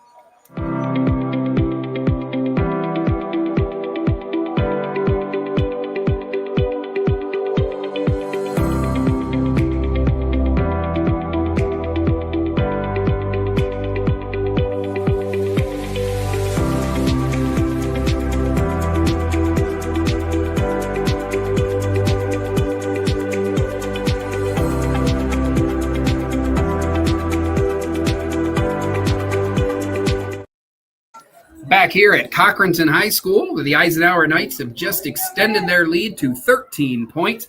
A 42-yard touchdown pass from Caleb Jacobzak to Ollie Boozer for the score. The Wilkins extra point was no good, but the Knights, who not too long ago, kind of reminds me of the Reynolds game, except we're on the other side of it this time, Lou. Cochranton looked to be heading to the end to tie the score with about 3 minutes left in the half. They throw the interception. A lot happened between then and the touchdown, but ultimately a tie game has turned into a 2-touchdown game, and Eisenhower has all the momentum right now. Yes, they do. Yeah, somebody had to step up again, and they did, fortunately. And so, and they're going to, and Eisenhower get them. There's a nice, see, pick it every time like that. Going to say Bryce Wilkins angry after missing the extra point. And now we got room here. And we got trouble. Wilkins couldn't get him. And number 7's going to go all the way for the touchdown. Cole Schmidt with the kick return. And just like that, Cochranton's back in it. And there's a flag all the way back at the 30-yard line. Well, I don't know if the flag fell out because I don't see any ref going after it. Let's see what happened. There is a flag down at the 30-yard line. There couldn't have been. The ball was way over there. I was going to say, I'm not sure what. I think the judge is just telling him that the flag fell out. Well, let's see what the call is here.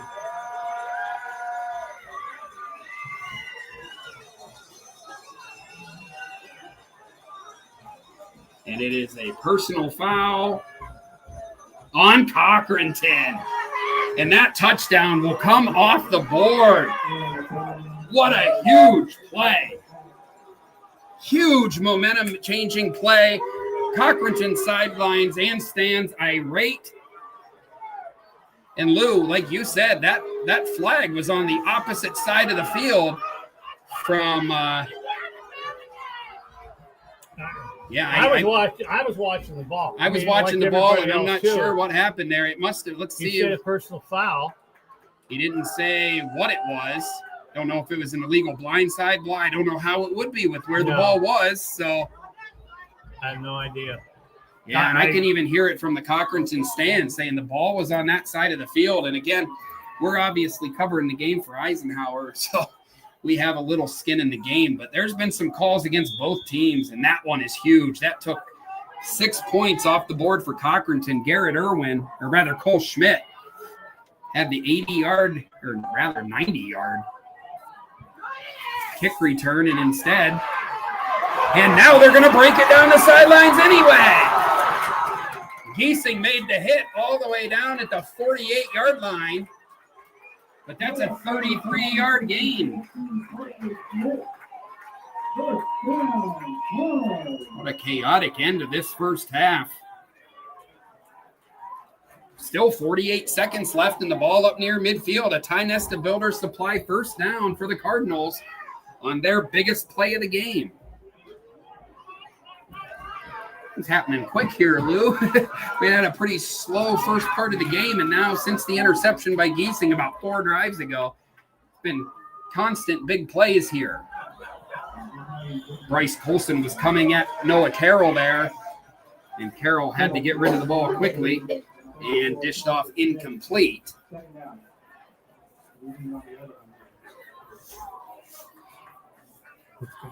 So it will be 2nd and 10 for the Cardinals right at midfield.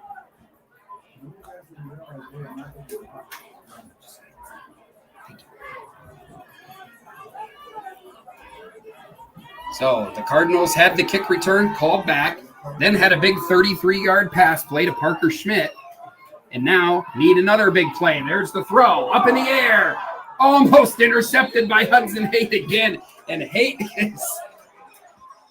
Oh, I got to feel for the kid. I know Hudson well, and he usually has really good hands. It's just not been his night catching the ball.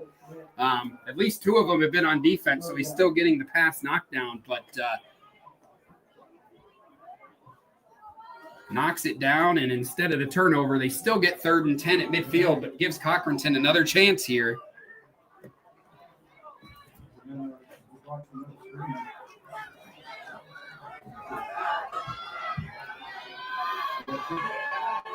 Third down and 10, 40 seconds left in the first half.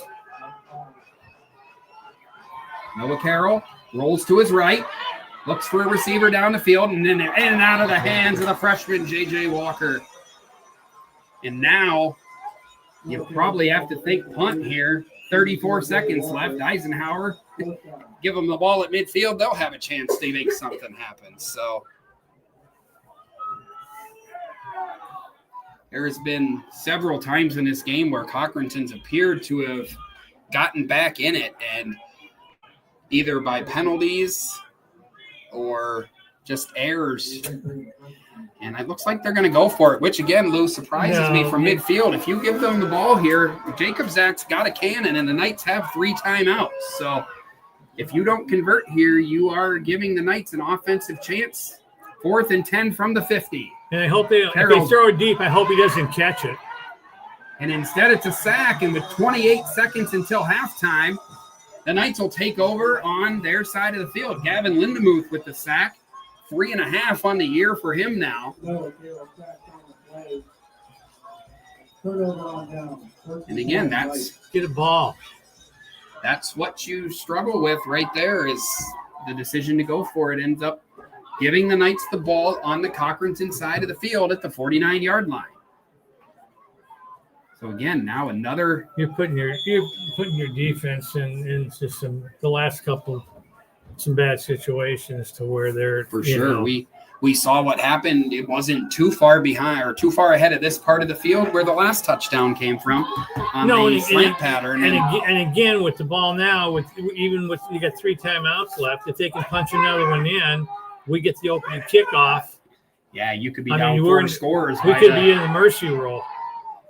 Throws it downfield, intended for Boozer. That one incomplete. But that's the type of play Eisenhower's fine with right now. Well, that stops the clock, too. Either you catch it and you're 20 yards downfield for a timeout, or it falls incomplete and you really only lose to 5 seconds. So just imagine here, if Eisenhower can put it in, it would be the second time in this last 5 minutes of game time where Cochranton appeared to have either gotten closer, in one case tie, and another one get it within 1 score, could find themselves down 3 scores at halftime. Yeah, it's how quickly a game can turn. And I will say, having watched most of Eisenhower's games this year, I'm glad to be on this side of it for once. But Low snap. Jacob Zach keeps it. Nowhere for him to go. And he's going to lose a yard. And Eisenhower will take a timeout. It's a Rossbacker Insurance timeout.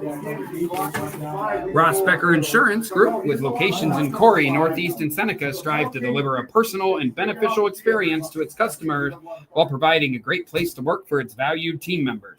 TeamRossbacker.com. That's Rossbacker. All right. We've got 14.8 seconds remaining in the first half. Eisenhower has a third and just over 10 right at midfield after the 1 yard loss. And we'll see if they have any magic left. Already scored 2 touchdowns in this Verischetti Holding second quarter. A 5-yard run by Logan Penley. And a 42-yard touchdown pass from Caleb Jacobzak to Ollie Boozer. And then the Knights defense also has forced 3 turnovers, another one on downs. And Nolan Giesing's come through big with an interception and a fumble recovery for the Knights in the opening 24 minutes. So 3rd down and 10. Eisenhower hoping for a last-second play just to get another chance here. Jacob Zach throws just out of reach of Lindemuth. Now 11 seconds left, and it's 4th down, and could be a situation where they're just going to go for it as well, as Cochranton wouldn't have much time, and now Jacob Zach looks like he might be backing up the punt as the special teams unit comes on.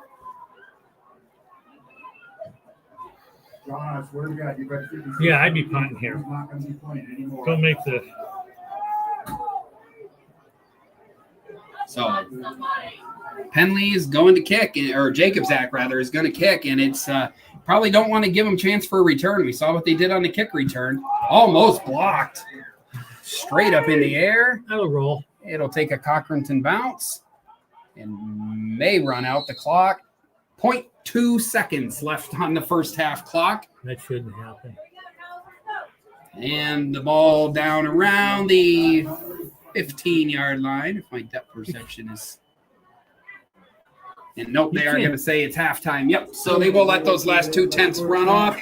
And we have reached halftime here with your score, Eisenhower 13, Cochranton nothing.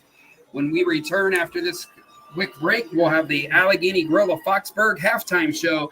You're watching high school football on the YDL Sports Network.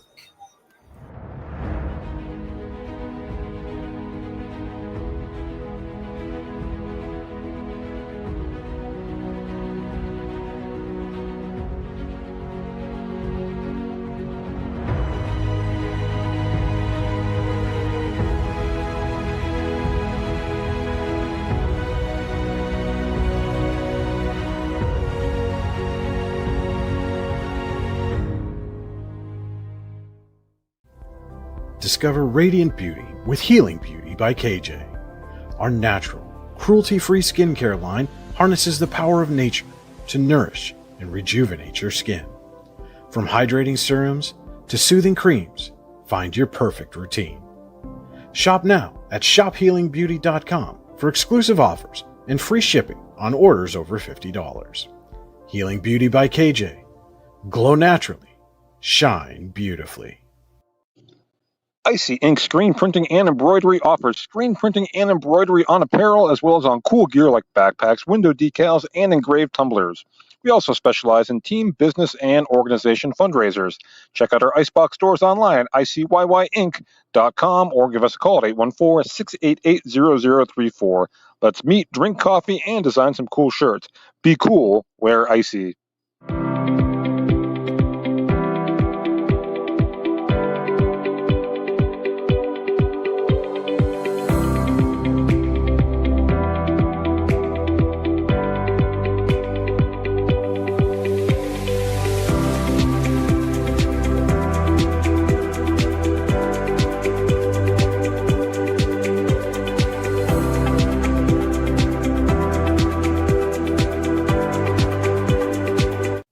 Here in Warren County, Seneca Generation delivers more than electricity. We provide clean, reliable power, and we're proud to call this community home. Our team is committed to giving back, supporting local programs, and helping create opportunities that make a difference for families, schools, and neighborhoods. Because powering homes means empowering lives. Seneca Generation, powering your home, empowering our community. You've got dreams, might even be something big. Imagine what you could do with the right solutions. Secured against evolving threats and set up to make the right decisions faster. At Acrisure, we help protect and grow everything you've worked so hard to build. We are the brightest people using the best of technology. We are an extraordinary advantage for you. We are Acrisure. At AGI Industries in Clarendon, our state-of-the-art fabrication facility brings your custom-engineered products to life. With cutting-edge machinery and skilled professionals, we deliver precision-crafted solutions tailored to your needs. From trench box and storage container rentals to sandblasting, refurbishing, and painting equipment, plus expert metal fabrication, compressor stations, filters, separators, ASME vessels, and pig loaders, AGI Industries is your one-stop shop for quality and innovation.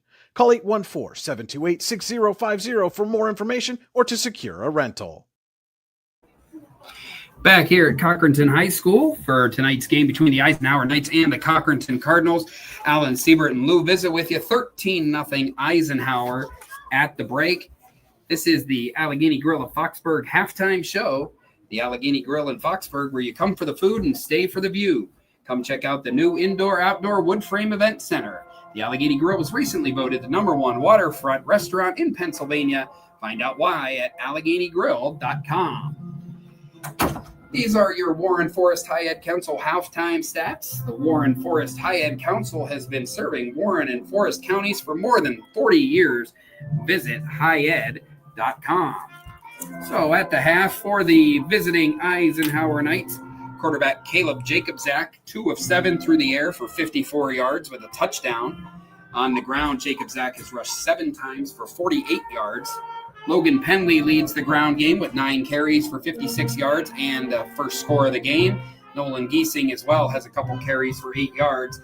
Receiving-wise, Logan Penley has a 12-yard catch, and Ali Boozer, the big one, a 42-yard touchdown pass, or reception rather, late in the opening half to put us where we stand at 13-0. For Cochranton, really the turnovers and some ill-timed penalties have been their biggest thing they've got going for them. Freshman Nolan Carroll entered the game over 50% for the season, just 6 of 17 in the first half for 75 yards with a pair of interceptions as well as a fumble on a sack.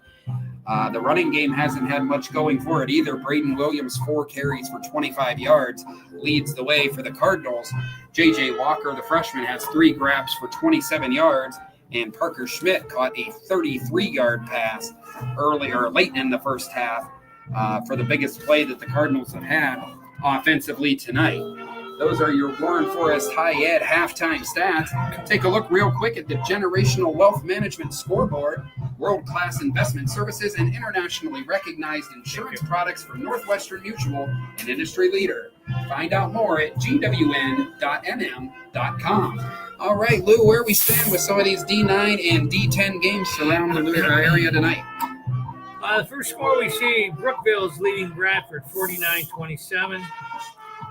Smithport over Bucktail 32-6 in the second quarter. Claysburg, Kimmel, and Kerwinsville are 0-0 in the first quarter. Central Clarion and Brockway 0-0 in the first quarter. Clearfield leads Huntington 13-7 in the second quarter. Montown and Keystone have yet to score in the first quarter. Kane leads Otto Elder in the second quarter 35-0. Port Allegheny over Red Bank 12-6 in the second quarter. Punxsutawney, Karn City, no score in the first. St. Mary's, DuBois, no score in the first. Union, AC Valley, Ridgeway, no score in the first. Down into District 10, we have Conneaut and Northwestern with no score. Corey, General McLean, no score. Our game here is Eisenhower 13, Cochranton nothing. Erie and Hickory have no score reported yet. Fairview and Oil City have no score reported yet. Franklin and Northeast, no scores yet. These are early, I guess, into the first quarter. These haven't been updated yet. Grove City leaves Fort LaBeouf 7-0 in the second quarter. McDowell leads Meadville 21-20 in the second quarter. Greenville leads Mercer 22-0 in the first quarter. Mercyhurst Prep and Harbor Creek, no score. Reynolds leads Lakeville 22-6. Seneca Girard, Slippy Rock Sharpsville, no score. Titusville leads Warren 7-0 in the second quarter. Union City and Sagertown are no score. And Wilmington leads Grand Valley of Ohio 14-0. All right, that's a look around the area. District 9 and D10 scores tonight on the Generational Wealth Management scoreboard. We'll take a quick break here and return with the first half scoring summary and some second half adjustments to look for. You're watching high school football on the YDL Sports Network. For all your automotive needs, look no further than the Warren Tire Center. From new tires to tire repairs, PA state inspections, wheel alignments, and auto detailing, there's so much more that we can do for you, and there's no reason to go anywhere but the Warren Tire Center in Warren, Pennsylvania. With over 40 years of serving the Warren and surrounding communities, it's always been a great day at the Warren Tire Center. We offer same-day service and walk-ins are welcome. Open Monday through Friday from 7:30 a.m. to 5 p.m., the Warren Tire Center can be reached at 814-723-8050.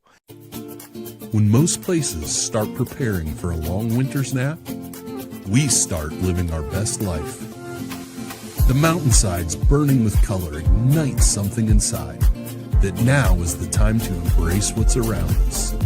Warren County, Pennsylvania really is paradise, as we are surrounded with beautiful places and smiling faces. Warren County, Pennsylvania. Find your adventure, find your peace. Founded in 1978 and headquartered in Warren, Pennsylvania General Energy has become a leading oil and natural gas producer in the Appalachian Basin. PGE is a proud and growing organization making positive contributions to the region's economy and environment. We are equally proud of our commitment to safety and environmental programs. PGE is a strong, family-oriented company that believes in giving back to the communities in which we live, work, and play. PGE, producing the energy we need, protecting the environment we treasure. Looking for affordable auto, home, and life insurance? Look no further than Allstate Insurance, the David Jones Agency in Clarion and Meadville. At the David Jones Agency, you get personalized attention from someone who lives where you do. The David Jones Agency meets you where you are. They are available during regular business hours Monday through Friday at their office, via appointment at the office after hours, or remotely. The David Jones Agency also offers investment opportunities, including annuities and IRAs. The David Jones Agency can be reached in Clarion at 814-223-4000 and in Meadville at 814-337-5107. Excellence, teamwork, responsibility. Those are the foundations on which Phoenix Sintered Metals in Brockway is built. Phoenix is a Verischetti family-owned powder metal manufacturer committed to being an industry leader through excellence, innovation, and continuous improvement. Phoenix emphasizes employee teamwork as well as responsibility to the community. Like any team striving to be the best it can be, it knows that hard work and perseverance pay off. Whether retirement is just around the corner or years away, John Bongiovanni, Lucas Slazak, and Adam Jack of Generational Wealth Management in Erie and Bradford are here for you. John, a Forbes-recognized best-in-state wealth advisor, Lucas and Adam provide customized investment advisory solutions and retirement planning services. Generational Wealth Management offers world-class investment services and internationally recognized insurance products from Northwestern Mutual, an industry leader. The Generational Wealth Management team provides a high level of expertise and service to their professional and business clients. Contact the Erie office at 814-651-0838 or the Bradford office at 814-368-4065 or check them out online at gwm.nm.com. If you're ready to buy or sell your home, then stop in at 4234 Market Street to let one of the agents at Howard Hanna Professionals help. Our friendly and knowledgeable agents can help you find the key to your dream home. Looking for a new career? Howard Hanna Professionals can help there too. Howard Hanna Professionals will assist new and experienced agents with the startup fees for an exciting career in real estate. Call Katrina Laurie at 814-726-2000 for more information.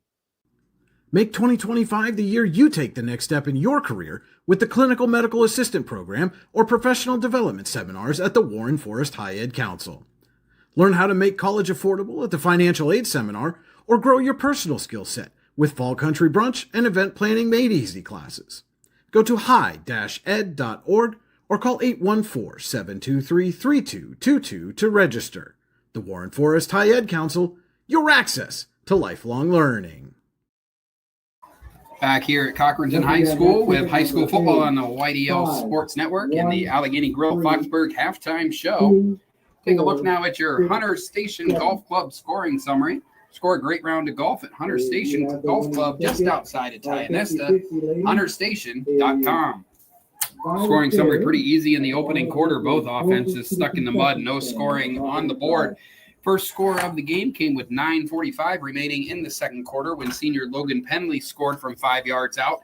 Bryce Wilkins nailed the extra point to give the Knights a 7-0 lead. And then after a series of turnovers, Eisenhower got a 42-yard touchdown pass from Caleb Jacobzak to Ollie Boozer. The PAT failed, but it's still 13-0 Knights at the half, and that's where we stand. Cochranton did have a kick return for an apparent touchdown called back via penalty, and that is probably the biggest reason right now that it's not a closer game. Cochranton 3 turnovers in that first half, as well as some ill-timed penalties. And that leads us to the Rehab Center's second half adjustments. With 8 locations to serve you, including in Clarion, Brookville, and Katanning, the Rehab Center always makes the right adjustments. The Rehab Center, chiropractors caring for health. TheRehabCenters.com. So, Lou, obviously, with what I just said, that's going to be the biggest adjustment for Cochranton. Their offense did not look good. None of them did in the first quarter. No. And in the second quarter, came to life a little bit.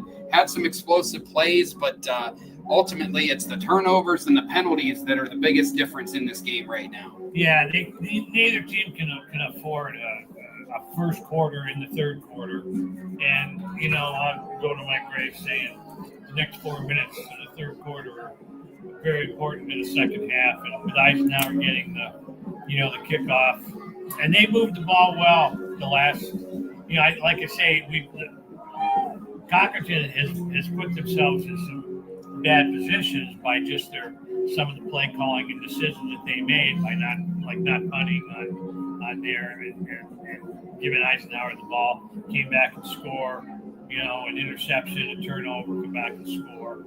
So it's they've got to play. You got to be a little smarter, and but there again, the penalties have hurt both teams, and we'll just have to see what happens. It's got to be a cleaner it's got to be a cleaner third quarter. And I hope they can sustain things and not have have a first quarter in the third quarter. Yeah, it's very, very strange game. 13-0 Eisenhower. Obviously, that may be a best case scenario for Cochranton with the way the first half went. They were just, anytime you turn the ball over 3 times, have a touchdown called back on penalty, to only be trailing by 2 scores. But again, to your point, that first stop with Eisenhower getting the ball coming out of the locker room, any chance at a comeback really has to start with that first defensive stop in the second half. Right. So we're about 3 minutes away. They're going to do their last-minute stretches here before we get into the second half. We'll squeeze in one more 3-minute break. Thank you for listening to the Allegheny Grill of Foxburg halftime show. We'll be back with the second half of Eisenhower and Cochranton on the YDL Sports Network. Golfing at one of the prettiest golf courses around is what you get when you play around at Hunter Station Golf Club just outside of Tionesta. Located in the Allegheny Mountains with a spectacular view of the Allegheny River, Hunter Station offers something for everyone. The rolling hills of the front 9, coupled with a back 9 situated along the banks of the Allegheny River, create some of the best views in all of northwestern PA. And when you're done with your round, enjoy a delicious meal or a cold drink in our restaurant and bar. Looking for a place to stay? Hunter Station has you covered there too with play and stay packages. Find out more at hunterstation.com. Need plumbing, heating, or air conditioning services in Western PA?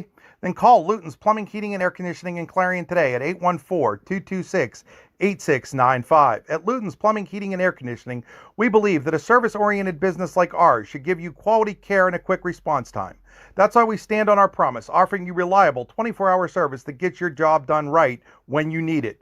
We can also be found on the web at lutonsplumbing.com. Again, that number is 814-226-8695. Craft beer, craft food, craft service. You get it all and more at Station 101 in DuBois. Whether it's a relaxing evening with friends at cozy family dinner or that special night out with someone unforgettable, Station 101 is the place where memories are made. Dive into a new American culinary journey where every bite is made with premium, farm-fresh ingredients. Quench your thirst with our impressive craft beer lineup, 12 brews on tap, over 120 bottles to explore. From the first sip to the last bite, Station 101 delivers an experience that's anything but ordinary. Station 101 in DuBois, PA, crafted for you. Have a fender bender? We can mender at Park Avenue Motorcar.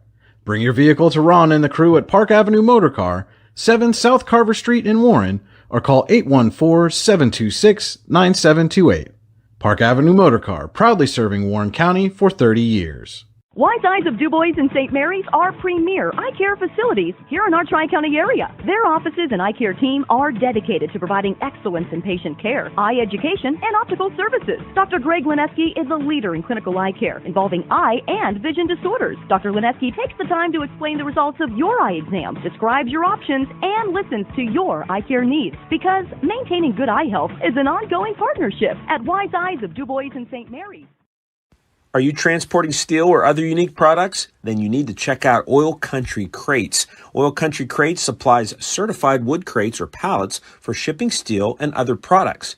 Oil Country Crates can ship crates throughout the United States and overseas as well, thanks to their ISPM 15 inspection stamp.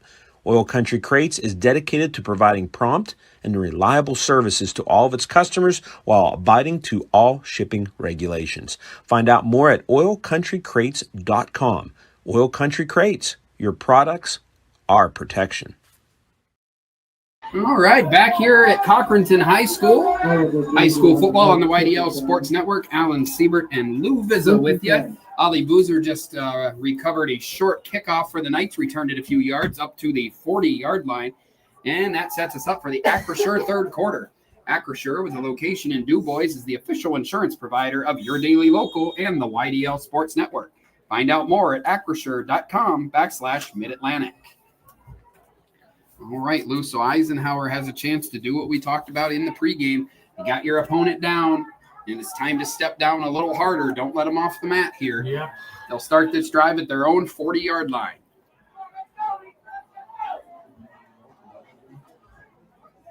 Jacob Zach did a good job. That play could have gone on the handoff, and instead he pitches it late to Penley, who gets a first down. Great decision. Talk about a thankless role in the offense, though, for Nolan Giesing. Takes the carry, doesn't even get the ball, gets creamed. And Jacob Zach did a good job of keeping the ball and then pitching late to Penley for 10 yards and a nice Tionesta Builder Supply first down. They need a couple, 3 plays just to sustain get something going here and get the ship going in the right direction here. Ball at midfield stripe, first down for the Knights.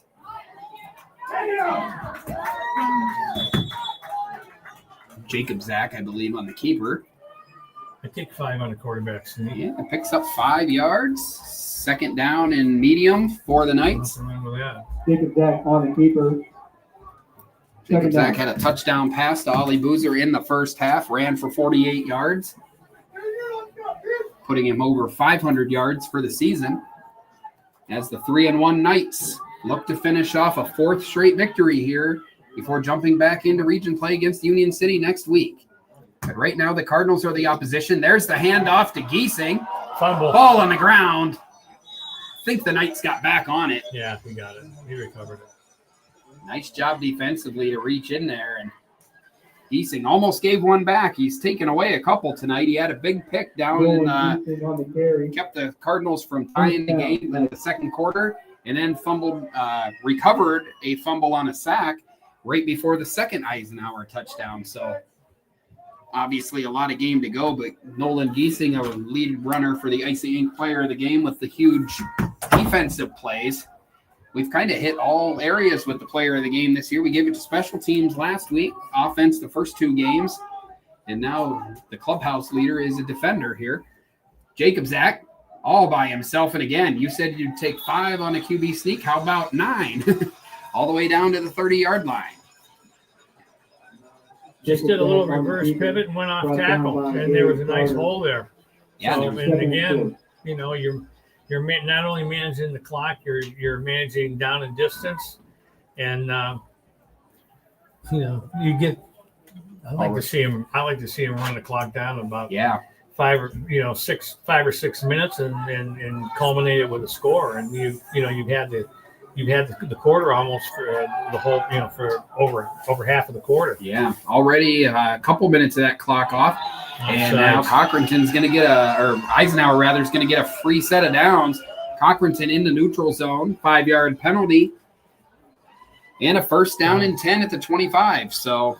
Again, we talked about some big missed opportunities by Cochranton at times in this game. Bad time penalties, turnovers, and now a chance to get a turnover just a few plays ago. And Eisenhower recovers, and the ball's now down almost to the red zone. Pitch outside to Penley. Stay in bounds. Did a good job of running Penley wide there. And he's going to pick up about 3 on the play. Logan Penley on the carry. 11th carry of the night. As you said, Lou, maybe the only thing that hurts on that one is he did go out of bounds, so the clock stops. Yeah, you gotta go down. You gotta give your. I mean, you've got 3 yards. You're going. You're not going upfield anymore. You're going laterally, so you might as well just go down on your own and stay in bounds to keep the clock running. Let that clock be the 12th man. 2nd down and 7. Ball at the 22. Jacob Zach keeps it again. Nice. Fakes the pitch to Penley and cuts it upfield. And he's got a Tionesta Builders Supply first down. Nice decision by Jacob Zach. Again, the late pull from Giesing and a nice fake pitch to Penley that time. Kept it himself. Picks up First and goal. 7. First and goal. I don't think it's first and goal. The announcer here said first and goal, but the ball's at the 15-yard line. So is it the 15? Yep. So first down and 10 from the Cochranton 15. Penley lost the ball again. Scramble for it. And I think the Knights again living clean here with they are definitely putting this drive at risk. That's the second different backer to put the ball on the ground. He actually fumbled forward and ended up getting about 4 yards out of the play, but I think he'll take 4 yards. I don't think he'll take putting the ball on the ground.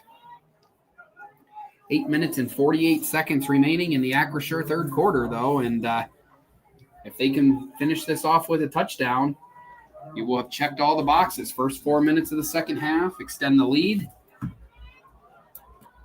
Still a ways away from that. Ball at the 11.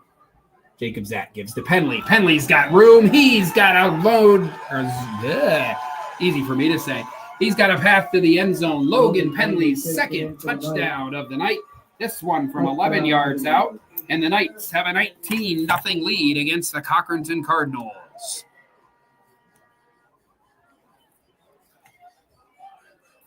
Wilkins, who's 1 for 2 in extra points tonight, will come out for the extra point. Kick is on the way. Kick is down the center. So with 8:28 remaining in the Acrisure third quarter, the Eisenhower Knights 20, the Cochranton Cardinals 0. We'll be back in 30 seconds. You're watching high school football on the YDL Sports Network. This is Chris Rossetti from the YDL Sports Network, and I want to take a moment to tell you about my friend Paul Burdick. Paul is the Dean of District 9 Photography, and he is here to serve your needs with action photos, team photos, and so much more. Paul has shot everything from Little League through the pros and is a regular at PIAA championship events and Penn State football. Find out more or buy a photo at pburdick.smugmug.com. Are you looking for an upcoming, young, energetic photographer to shoot your team or individual athlete? Then contact Anima TV today at 814-594-5783. Anna's work has been used in many publications over the last few years, including right here on the YDL Sports Network. Find out more at animatvphotography.com. Back here at Cochranton High School, Eisenhower out of the halftime break. 3 minute and 32 second drive ends in Logan Penley's second touchdown of the night. And the Knights, looking for a 4th straight victory on the campaign, have a 20-0 lead. And Lou, you talked about it at halftime. You always preach this first 4 minutes. Couldn't have gone better for Eisenhower. A couple hiccups on that drive, putting the ball on the ground. But ultimately, he'll take the touchdown and firm momentum now with 8.5 to go in the third. Yeah, it only could have gone south once. It could have gone south twice. Of course, if they'd recovered the first one, they wouldn't have the opportunity for the second one. But still, those were costly mistakes. Fortunately, the ball bounced their way. And now you got a 3-possession game. Here's the kick return taken around the 20. Cochranton ran one back earlier. And it's another strong return for number 24, Braden Williams. He gets just across the 40 to the 41, and that's where the Cardinals will start their first drive of the second half. And they've had some good plays here and there, but really the sustained drives. You got the wrong ball out there, guys. Yeah, I think they finally got it straight. Been an uphill battle with that tonight. First down and 10. Ball at the 41 for the Cardinals. Down 3 scores to the Knights. So now you're asking a team to score 3 times to tie the game in a quarter and a half when they haven't scored against the Knights in 7 quarters now. A positive first play. Braden Williams goes up the middle, picks up 5. Second down. Yeah, this is you're pushing the rock up the hill now. Yeah, definitely. It's not. We said right at halftime that the best chance they were going to have at a comeback was going to be to get a stop out of the locker room, and instead just the opposite happened. Yeah. And now you're down 20, and it's a lot already to put on a freshman quarterback. Now you're asking to lead 3 scoring drives. Yeah, we said that from the get with this, looking to see they only have, 5 seniors, and it's this is going to be an uphill battle. Ball given to Carroll on the end around. Nice job stringing the play out, and he's going to lose 3 yards, and that's Giesing again with a big hit. Stayed home on the end, or the reverse rather. Carroll loses 3 yards. That's first by Caleb Jacobs. Third down. You're talking a guy, Carroll, 6 touchdown catches this season, and one of the most explosive players Cochranton has. You've only allowed him to touch the ball 4 times tonight now for a combined 10 yards. So can't ask for much of a better job on one of, like you said, they don't have many seniors, but the ones that they have that usually produce, the Knights have bottled up tonight so far. Yep. So 3rd down and 7 from their own 44. There's the handoff. Nice run by Parker Schmidt. And I think they missed a face mask there too at the end, so the Knights will get a break with that. It's still a strong run from Parker Schmidt. First down. Needed 7, got 11. Tionesta Builder Supply first down for the Cardinals. 6:32 and counting here in the 3rd quarter. 3rd time tonight the Cardinals have been in Knights territory. Driven down as close as the 7-yard line where Giesing made the interception earlier. And off to Braden Williams. Strong running there, 5 yards. And now a flag after the play, and I believe that's going to be a personal foul against Eisenhower. Didn't see who it was for the Cardinals, but Ollie Boozer, who had the touchdown earlier, was in the middle of it for Eisenhower. Flag on the play.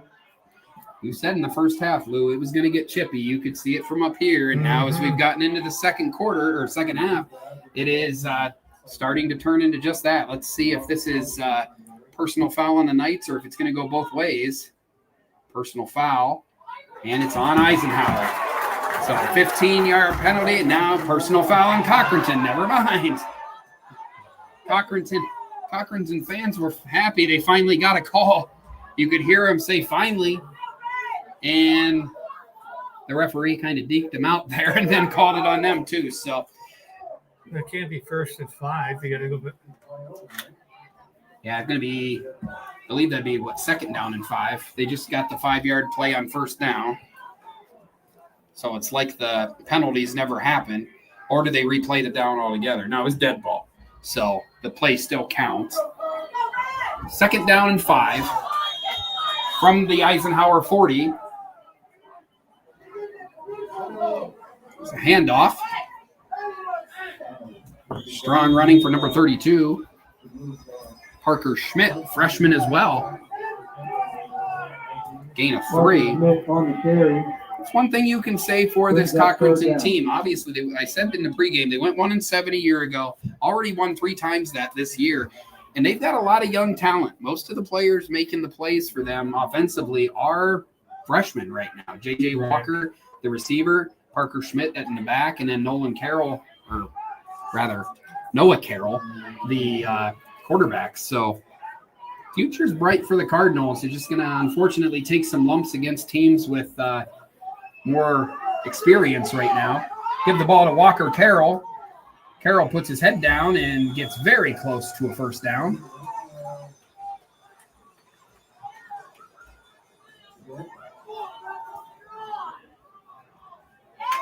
So it is a first down at the Knight's 35-yard line. Good for a Cardinals. Tionesta Builder Supply first down. Carroll needed 2 yards. He got about 2 and an inch there.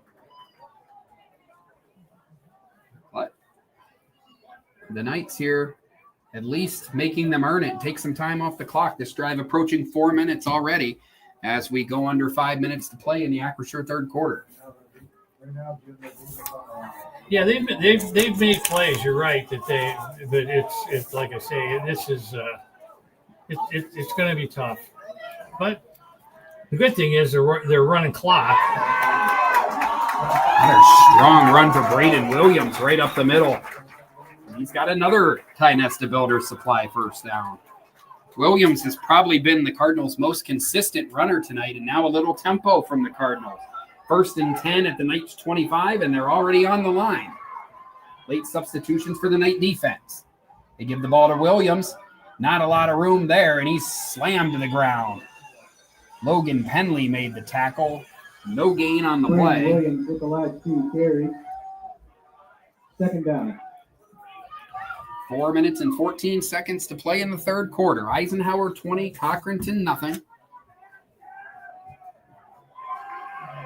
And it doesn't need to be said, but by far the most important offensive drive of the game for Cochranton. Any chance to stay in this game probably lives and dies with this drive. 2nd down and 10 at the 25.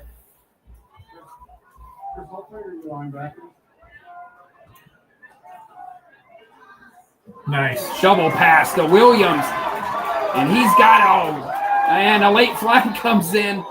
And if this is on Cochranton, we are going to hear it from this side. We're right above the Cochranton fan section. And beautiful shovel pass from Carroll to Braden Williams. But flag came in late, and it is a hold on Cochranton.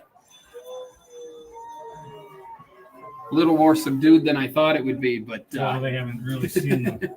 They haven't seen the real one. That was just a preliminary. Wait till they see the real one, and they go back the other way. Now they're walking them back because that was a down inside. That would have been a 1st and goal for the Cardinals, and instead walk in the wrong direction. Based on where it was, they're still going to get a gain on the play. Brings the Cards back. 2nd down and 5 from the 20-yard line now. So penalty must have occurred down around the 10-yard line. Bring it back 10 from there. And referee walking over to the sideline with Braden Williams. Was he a blood? Yeah, maybe a blood timeout. And so Williams comes off.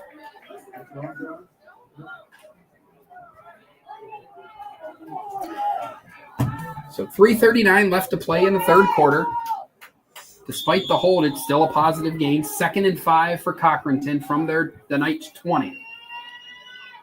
Carroll's going to keep it. Now he's running for his life. Still going. Giesing in there to finally make the stop. And it'll go down as a sack for Giesing. Loss of 2 on the play. Noah Carroll brought down. And that brings up 3rd down. So now Giesing, fumble recovery, a sack, and an interception. So just adding to those defensive totals for this game. This quarter could be a 2-possession quarter. Really could be. 3 minutes left and still counting here. And it's 3rd down. You got to figure they're in 2-down territory for sure. This deep in the field, this deep in the game. So Carroll in the shotgun. Drops back. Looks, but now has to scramble. He's got a 1st down, and he slides. Slides down around the 15-yard line. That's exactly what they needed, 7 yards. for Carroll, and a Tionesta Builder Supply first down, and Noah Carroll on the that'll bring us closer to this field. being a 2-possession Touchdown. quarter. The clock will continue to run. It's a fresh set of downs, and I think the Knights will take that, though. Got the touchdown. You know, you're at a point in the game where if you're going to go 2 possessions for a quarter, Cochranton won't even have the ball enough times to score anyway, even if the Knights don't score again. Hand off on the end around. And you get the shirt. Oh, wow. I don't know, Lou. You're an official. Was that not a horse collar? Had the shirt? Okay. Yeah, they definitely wanted a horse collar. He's going to get inside Walker Carroll on the carry. Second down. Second down and 5. Ball at the 10.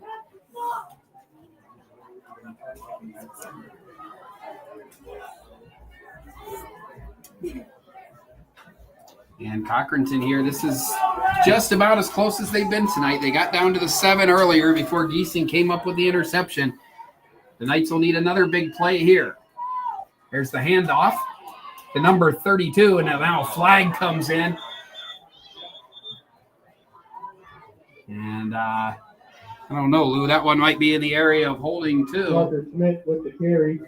Flag on the play. And after what the home fans saw, and it's a hold on Cochranton. And Holding penalty on the card. this side of the field stands becoming more and more disgruntled as this game goes on. And as a fan, I get it. I mean, I've been on that side of it before, but like you said, the officials they're the ones with the final call. And so now they're all the way back to the – how many times have you heard that one, Lou? How about we call them both ways? Probably heard that a time or 10 in your day. All the way back to the 20 now, 2nd and 15.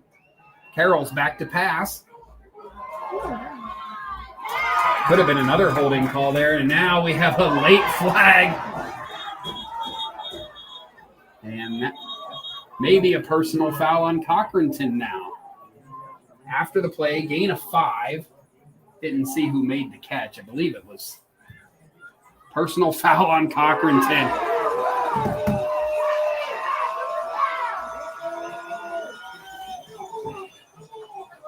And another penalty on the card. Moving back. And it was Carroll actually on the catch. He gained 5.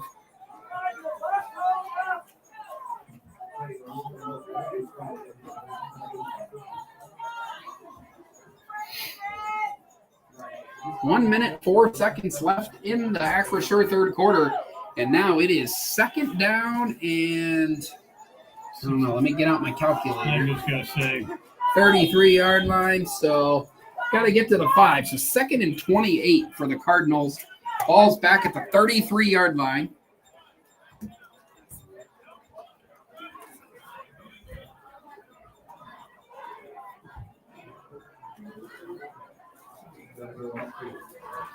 So got to imagine it's another passing situation here.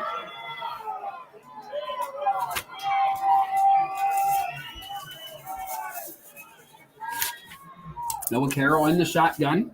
He will pass. Nowhere to go. Another flag on the play.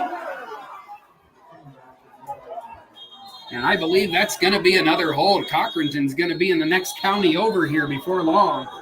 And now we got flags down at the other end of the field. So Cochranton coach is screaming, get in the huddle. This is getting quite messy now. Carroll took a big hit down there, but I think it's going the other way. We have the hold here, and then we'll see what the flags are down where the tackle was made.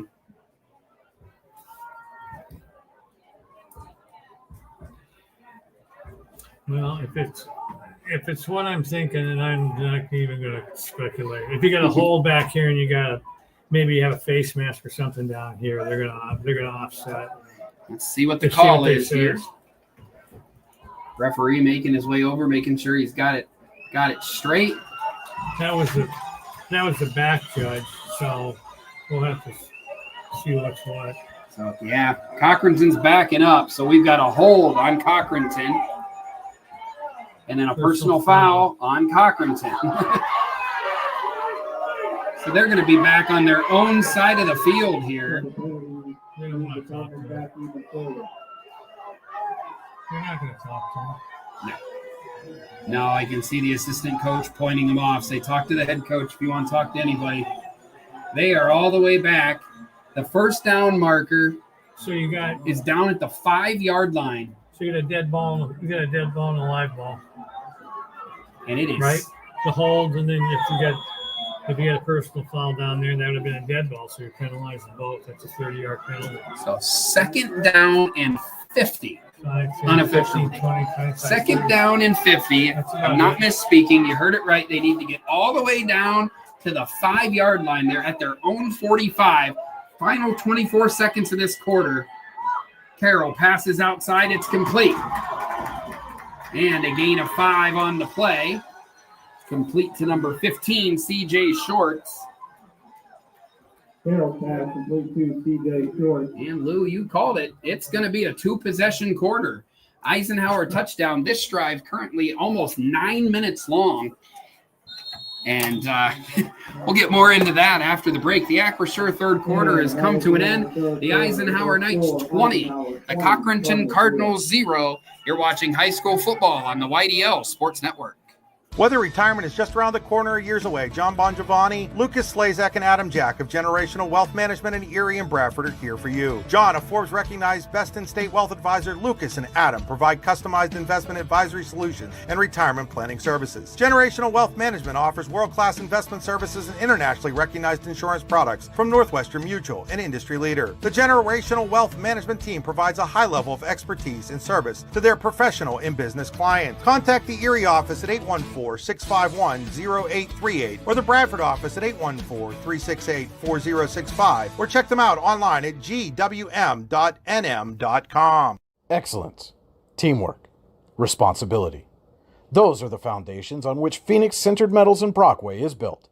Phoenix is a Verischetti family-owned powder metal manufacturer committed to being an industry leader through excellence, innovation, and continuous improvement. Phoenix emphasizes employee teamwork as well as responsibility to the community. Like any team striving to be the best it can be, it knows that hard work and perseverance pay off. Back here at Cochranton high school football on the YDL Sports Network. Alan Siebert with Lou Vizza. Eisenhower up 20-0 as we get ready for the Generational Wealth Management fourth quarter. A third down and 45 for Cochranton after a series of penalties. A 9-minute drive, Lou, to get to midfield. I don't know that I've ever seen that before.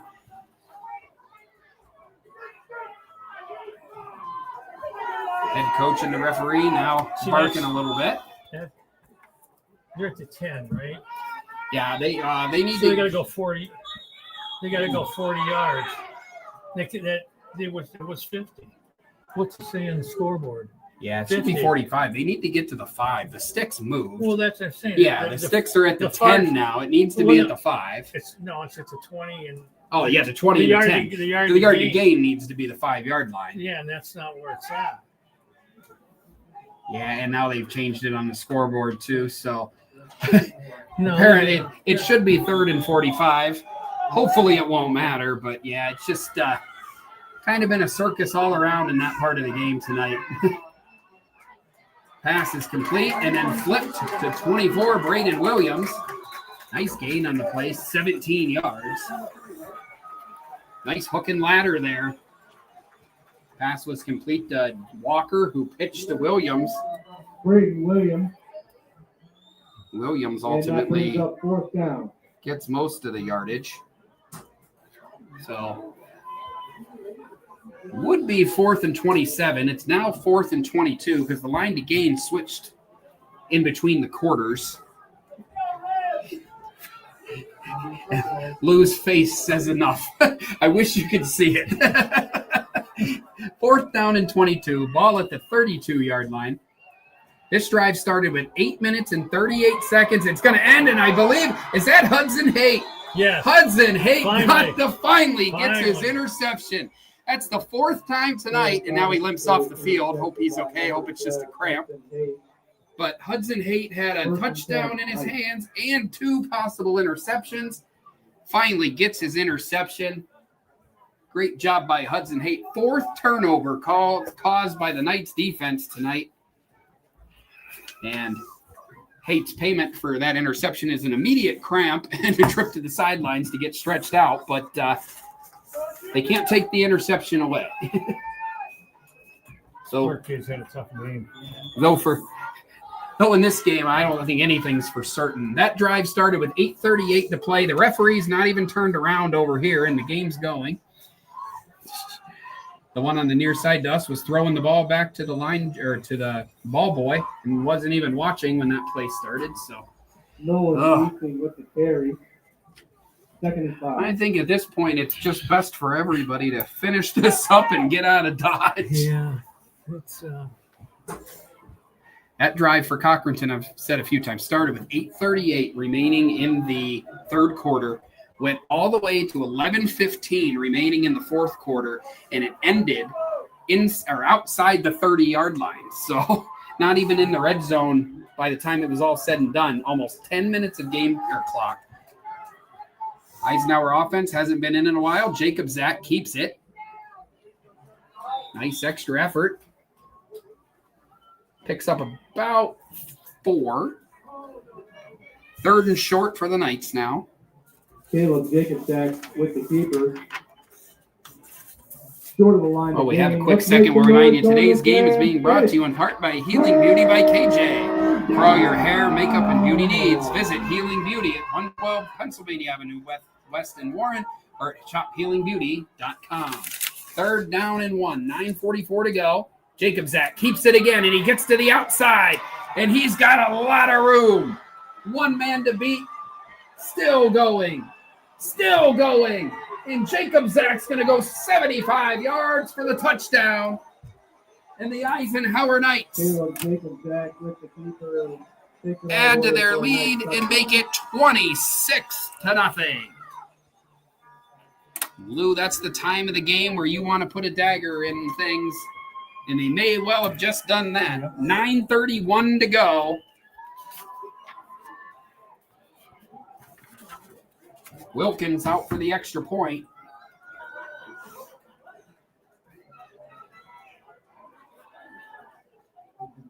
Trying to make it 27-0, which is the exact tally that Eisenhower won this game between the two teams a year ago. And I don't know what happened there. The snap never even made it back. So the PAT will fail, and the Knights will have to settle for a 26-0 lead. 9 minutes and 31 seconds remaining in this game. Eisenhower on its way to its 4th win in a row with a 26-0 lead. We'll be back in 30 seconds on the YDL Sports Network. At AGI Industries in Clarendon, our state-of-the-art fabrication facility brings your custom-engineered products to life. With cutting-edge machinery and skilled professionals, we deliver precision-crafted solutions tailored to your needs. From trench box and storage container rentals to sandblasting, refurbishing, and painting equipment, plus expert metal fabrication, compressor stations, filters, separators, ASME vessels, and pig loaders, AGI Industries is your one-stop shop for quality and innovation. Call 814-728-6050 for more information or to secure a rental. Back here at Cochranton High School, Eisenhower and the Cochranton Cardinals. Eisenhower on top 26-0. Caleb Jacobsack with a big 75-yard touchdown run, set up by the interception by Hudson Haight. And Haight, who left the game with a cramp after that interception, is back on the field with the offense here, as the special teams unit, as the Knights prepare to kick off.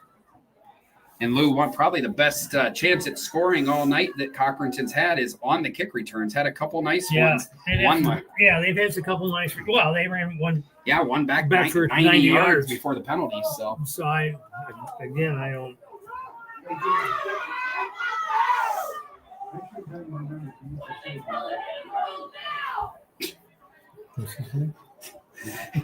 The lady just yelled, "What are they telling you to call now?" As the ref was talking to kicker Bryce Wilkins before the kick here. So frustrating night on this Cochranton side of the sidelines. And if you're a fan of them, it's understandable. There have been some big calls, and A lot of them have tended to go the Knights' way, but that's football. Ball kicked down around the 20. Still not picked up. Finally picked up. And then a huge hit by Bryce Colson down around the 25-yard line. And Cochranton, who's had the ball for about 10 out of the 15 minutes in this half so far.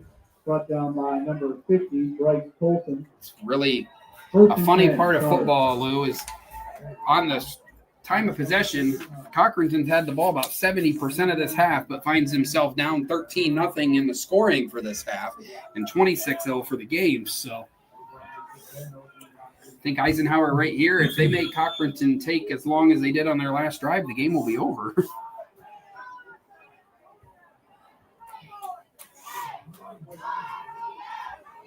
Carroll passes outside. It's complete to Walker. Walker still going. And Jacob Zach's able to catch him and push him out of bounds across midfield. Noah Carroll's pass is complete to J.J. Walker. First down. J.J. Walker, another one of those freshmen, and he's got some speed, Lou. He's impressive on the outside. Yeah. 26 yards, one of the bigger plays of the night for the Cardinals, and just like that, they're back into Eisenhower territory, but find themselves down 4 scores on the scoreboard. Carroll wants to pass again, has to pull it down. Did a good job of getting rid of it as Linkerhoff and Lindemuth were closing in on the freshman quarterback. And the freshman made a good job there just to get it incomplete.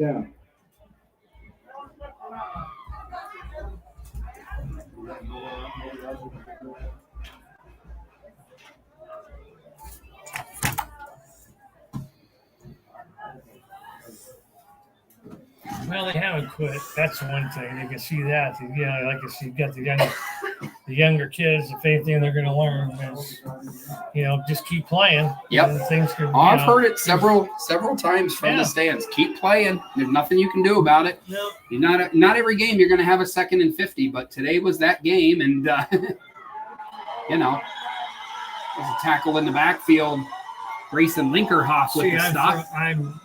Parker Schmidt with the carry. 32, Parker Schmidt. And now he's calling on the wrong guy. Flag comes out, and probably get a Bronx cheer here from the crowd if this is on Eisenhower. No, he's writing numbers down. That's not a good sign. Loss of 5 on the play. See what the call is. Unsportsmanlike conduct on Cochranton. Yeah, and one thing I used to keep track of when I was working for the newspaper, I kept a little more in-depth stats, penalties, first downs. I'd love to know how many penalty yards Cochranton has tonight. Got to be over 100 by now. This is at least 4 personal foul calls that I can recall. Well, there's one thing I can say, and holds true again, right, in this play. It's always the second guy that gets caught. Always, yep. Always sure. the second guy. And now we have a sideline. Flag on the sideline. That's going to be another 15 yards and perhaps an ejection. I don't know what the coach said, but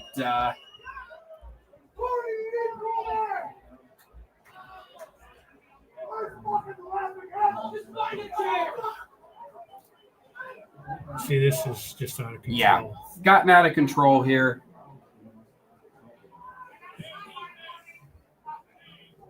Just the warning. Kind of surprised. Sideline warning. That's not a penalty. That's Yep. just a warning.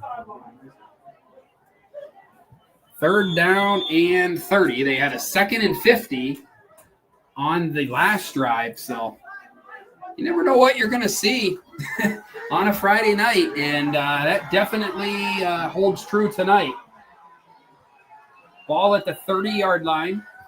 3rd down and 30 for the Cardinals. They're going to pitch the ball to Cole Schmidt.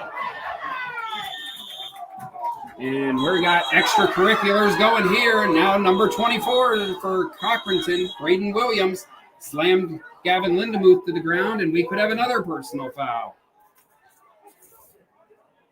Cole Schmidt had the carry.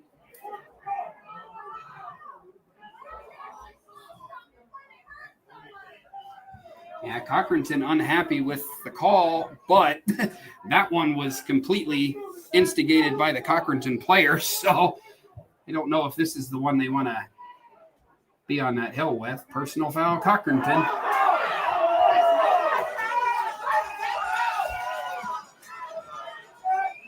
Penalty on the Cardinals, moves them back.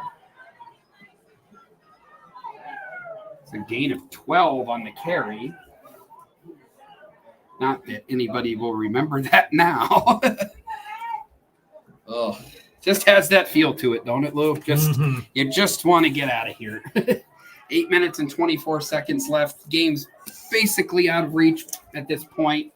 I hate saying that because if something happens, I'll be the blame. But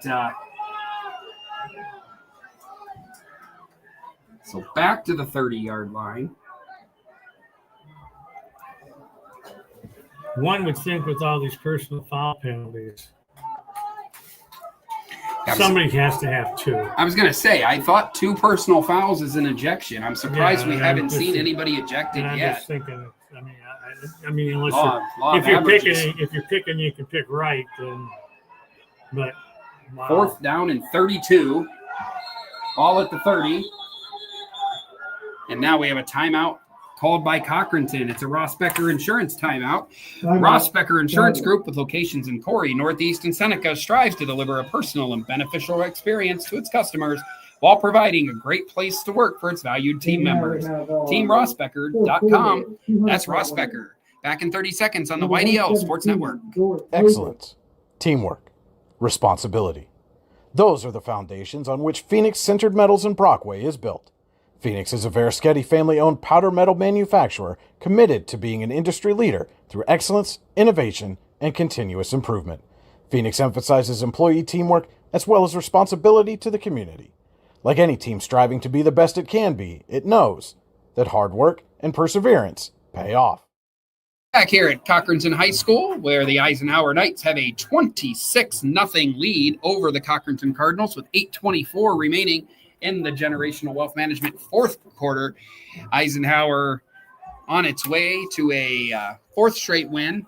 Cardinals are facing a 4th down and 32 all the way back inside their own 30.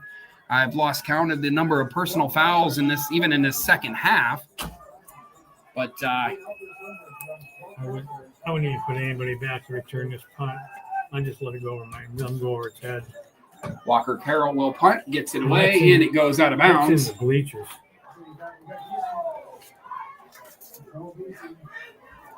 So with 8 minutes and 19 seconds left, Eisenhower will get another offensive possession and most likely go to work on running that clock and getting out of here. I have no idea where in the spot. If you are missing a purse, please head to the concession stand. If you are missing a purse, please head to the concession stand.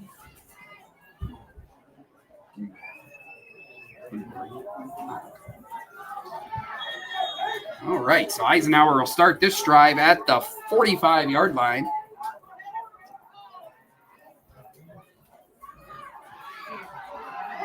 Right up the middle, still running.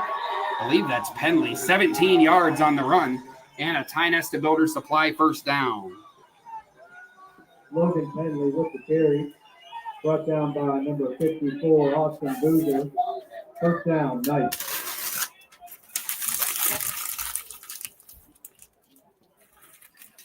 So the ball down inside the Cochranton 40, 8 minutes to go and counting.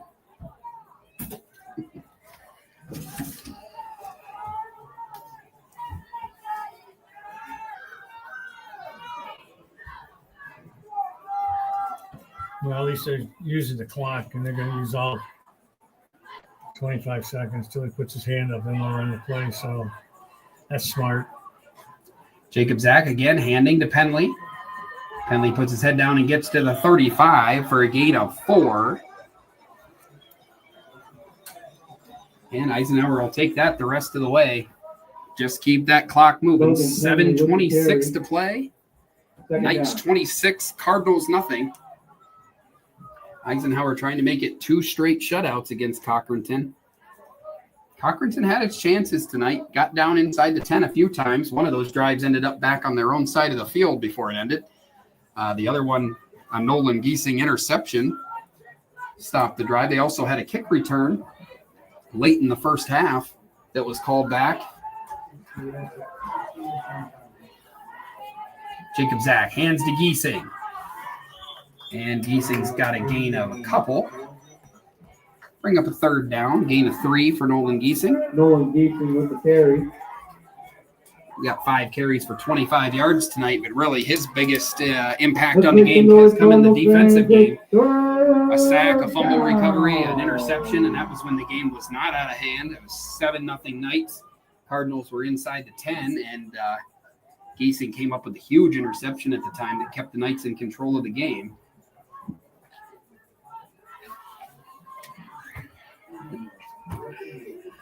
Six minutes and 14 seconds until we get out of Dodge here. The Knights, Jacob Zach had to keep it. Looked like a little bit of miscommunication with his runner, Giesing. It is a Tionesta Builder Supply 1st down. Jacob Zach, a little slow getting up, but looks like he's okay. And this might be a situation where if Joe Gelati was healthier, he's taken some snaps back there before, he might be in the game, but I really haven't seen him up there all night. He is in uniform, but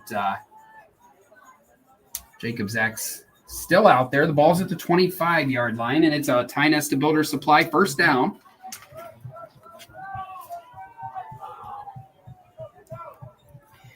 Feel bad. Earlier we had a perfect opportunity for the Luton's Plumbing, Heating, and AC 3rd down. Back up, fumbles on the ground. And it's recovered by the Cardinals. Yeah, I just sent a message down to our writer, Steve Younger, on the sidelines, asking him to send Nolan Giesing up for player of the game. And then Giesing fumbled. That's your fault. It's my fault. You put the hex on. That one doesn't matter. We'll just call that a wash. But still a good night overall, especially defensively, and he'll still have a chance to make an impact defensively here as the Knights. Well, yeah, that's why we thought the way we thought is because of his defensive play tonight. And just because he has played well on defense. Time of the game too when he made those plays was big. Right. So ball out at the 25. Cochranton's going to pass. Goes through the hands, and Hudson Haight almost had a chance at another one. Might have had to change my tune, Eddie. Picked that one off and ran it back. Try to get ahead of things sometimes and immediately backfires. I should know better by now. I've been doing this long enough. So 2nd and 10 for the Cardinals. Ball's at their own 25. They're down 26 here, just 5.5 minutes to play.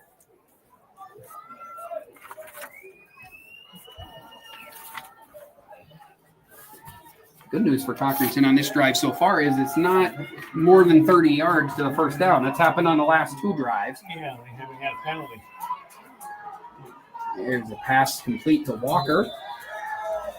Walker brought to the ground by quite a few Knights over there. Gain of 5. Noah Farrell pass complete to J.J. Walker. 5th catch of the night for Walker, the freshman. 5 catches, 58 yards. He's also run once for a couple of yards. So productive night overall for the freshman, even though the score is not going to end the way that they would have liked here.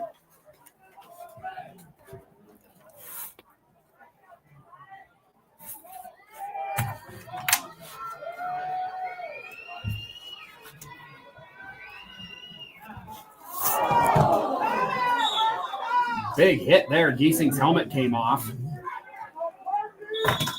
Farrell pass incomplete to TJ Short. And Giesing's up and trying to walk it off. I think he's looking for his helmet. I think he's trying to get his bearing from which sideline he's going to.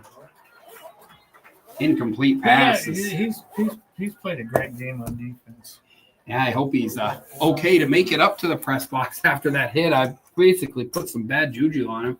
Since I sent the word that he was going to be, he's had a fumble and took a hard hit there. But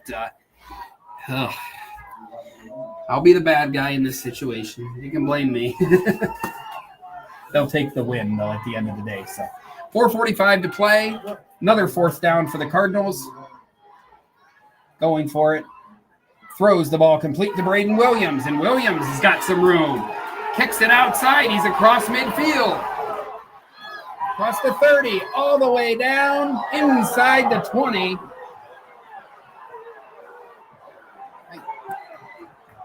And they throw the flags. I'm a little confused as to why. He did grab him by the jersey and whip him down, but that's tackling. It wasn't a horse collar, and it wasn't out of bounds, so.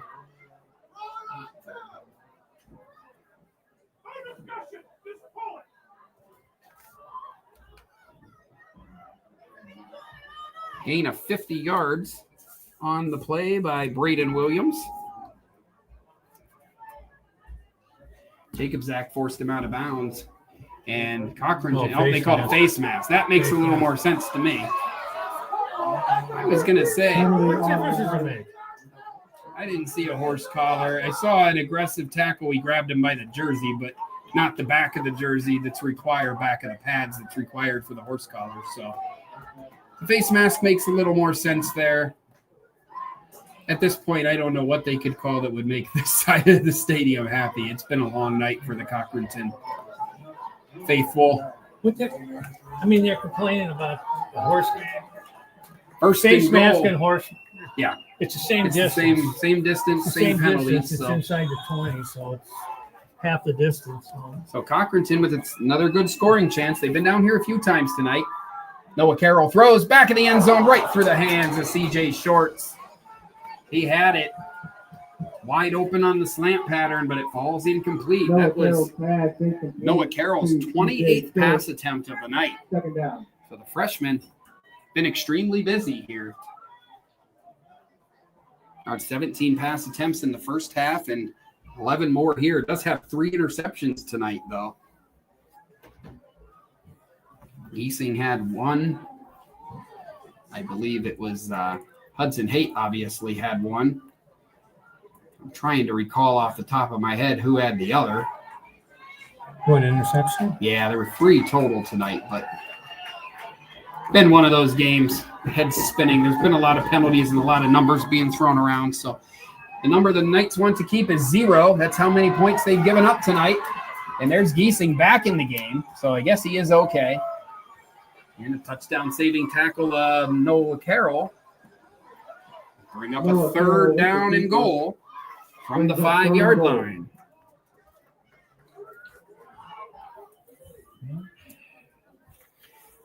So if nothing else, it'll... We're down to 4 minutes. That's the good news. That is the good news tonight. I think everybody's ready to get out of Dodge.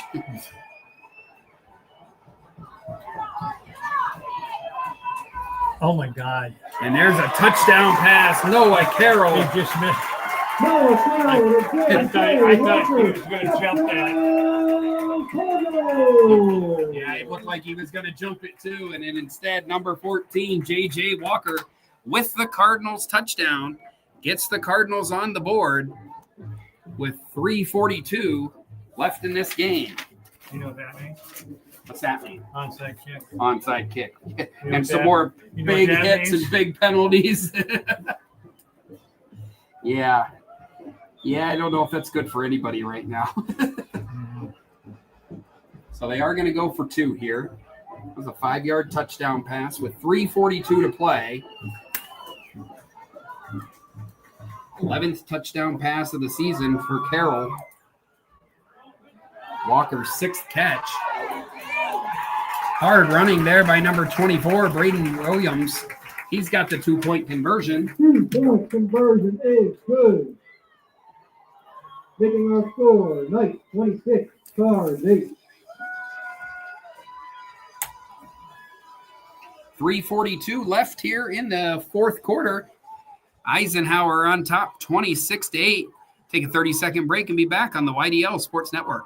Wise Eyes of DuBois and St. Mary's are premier eye care facilities here in our Tri-County area. Their offices and eye care team are dedicated to providing excellence in patient care, eye education, and optical services. Dr. Greg Lineski is a leader in clinical eye care involving eye and vision disorders. Dr. Lineski takes the time to explain the results of your eye exam, describes your options, and listens to your eye care needs, because maintaining good eye health is an ongoing partnership at Wise Eyes of DuBois and St. Mary's.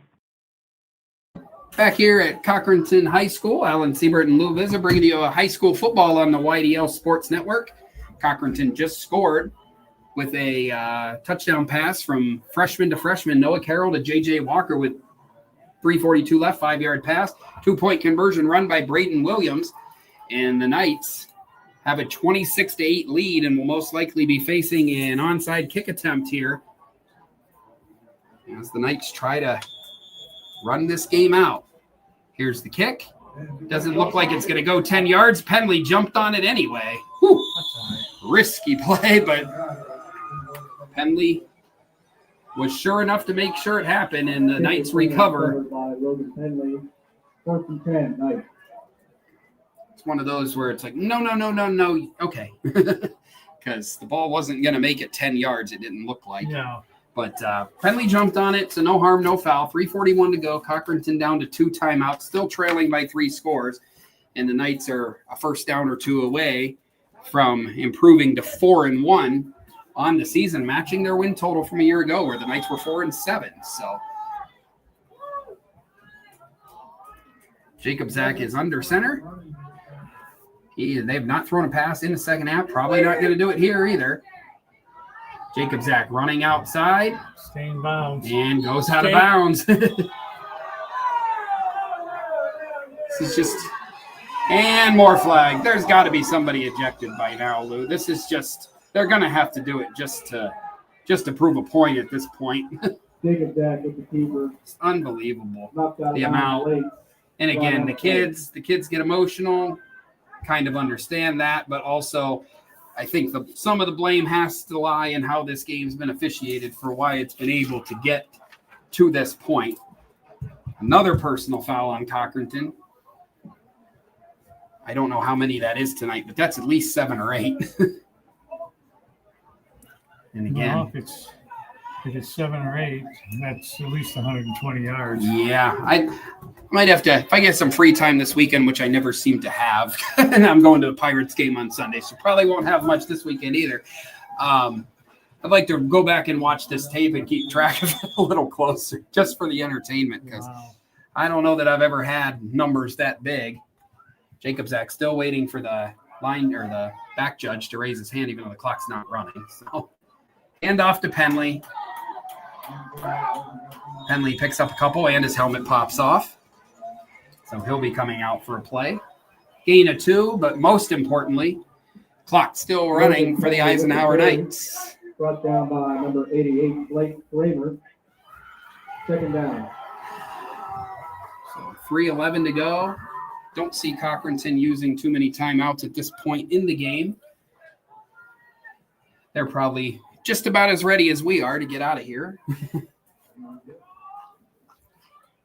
Second down and 6 at the 21-yard line for the Knights.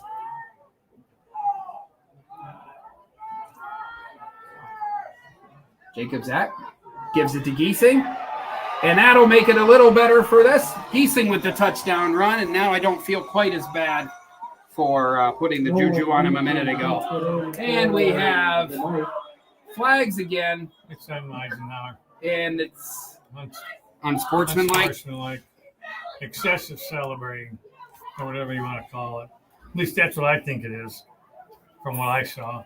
32-8 after the Giesing touchdown run. And Grayson Linkerhoff is signaling that it's on Cochranton.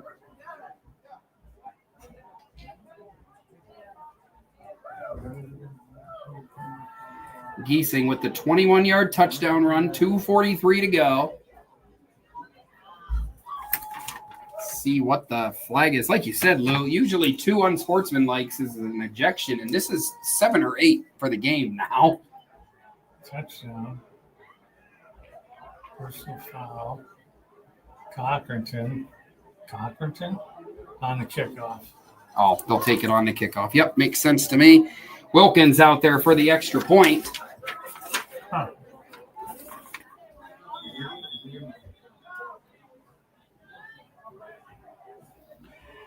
Kick is on the way. And the kick is good. So Bryce Wilkins kicks his third extra point of the game. And the Eisenhower Knights have built the lead to 33-8. 2 minutes and 43 seconds remaining. Take a 30-second break and be back with more on the YDL Sports Network. This is Chris Rossetti from the YDL Sports Network, and I want to take a moment to tell you about my friend Paul Burdick. Paul is the Dean of District 9 Photography, and he is here to serve your needs with action photos, team photos, and so much more. Paul has shot everything from Little League through the pros and is a regular at PIAA championship events and Penn State football. Find out more or buy a photo at pburdick.smugmug.com. Are you looking for an upcoming, young, energetic photographer to shoot your team or individual athlete? Then contact Anima TV today at 814-594-5783. Anna's work has been used in many publications over the last few years, including right here on the YDL Sports Network. Find out more at animatvphotography.com. Back here live at Cochranton High School, 2 minutes, 43 seconds remaining in this game. It's been a chippy one. A lot of personal fouls, mostly against Cochranton, as Eisenhower with a 33-8 lead, trying to finish off these last few minutes and get out of here. The personal foul. And I believe we got a different kicker in the game, too. Coach Penley taking the chance to give somebody else an opportunity here. And it's going to be the freshman, Chase Card, kicking off from the Cochranton 45. So we'll see what the freshman has.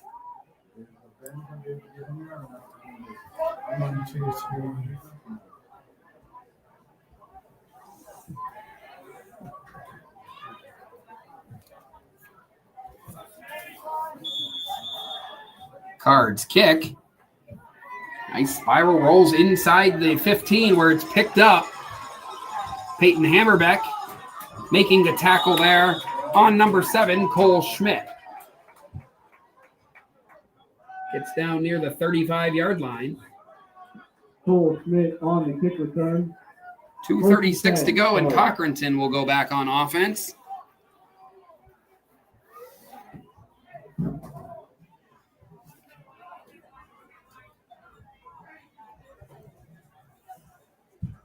Call in the play. Number 24, Braden Williams, comes out of the game.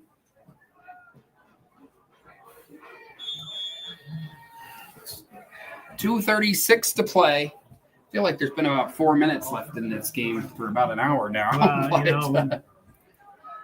We've been playing for 2.5 hours. Yeah, it's a long game. A lot of stoppages, 29 pass attempts from Cochranton, many of them hitting the ground. This one's caught. Noah Carroll complete, and it's a gain of 6. His 30th pass attempt of the night. Let's see who J.J. Walker, 7 catches tonight for the freshman. Strong game. Entered the year with 8 catches for the whole year. He's got almost that just tonight. So one thing that the leading receiver for the Cardinals coming into this year was Walker Carroll has only got 2 grabs tonight for 8 yards. So good job limiting Walker Carroll's impact on the game. A handoff up the middle. First down. Tionesta Builders Supply, first down. Trying to get a number for the runner there, number 32. Parker Schmidt, the freshman. Picked up about 6. Ball's at their own 47. Minute and 40 to go. Pass through the hands of Giesing. Almost had another one. Settle down, big boy. We've already got you as a player of the game. Almost piled on with a second interception there. Went right through his hands. Deflected by Nolan Giesing in coverage. Second down.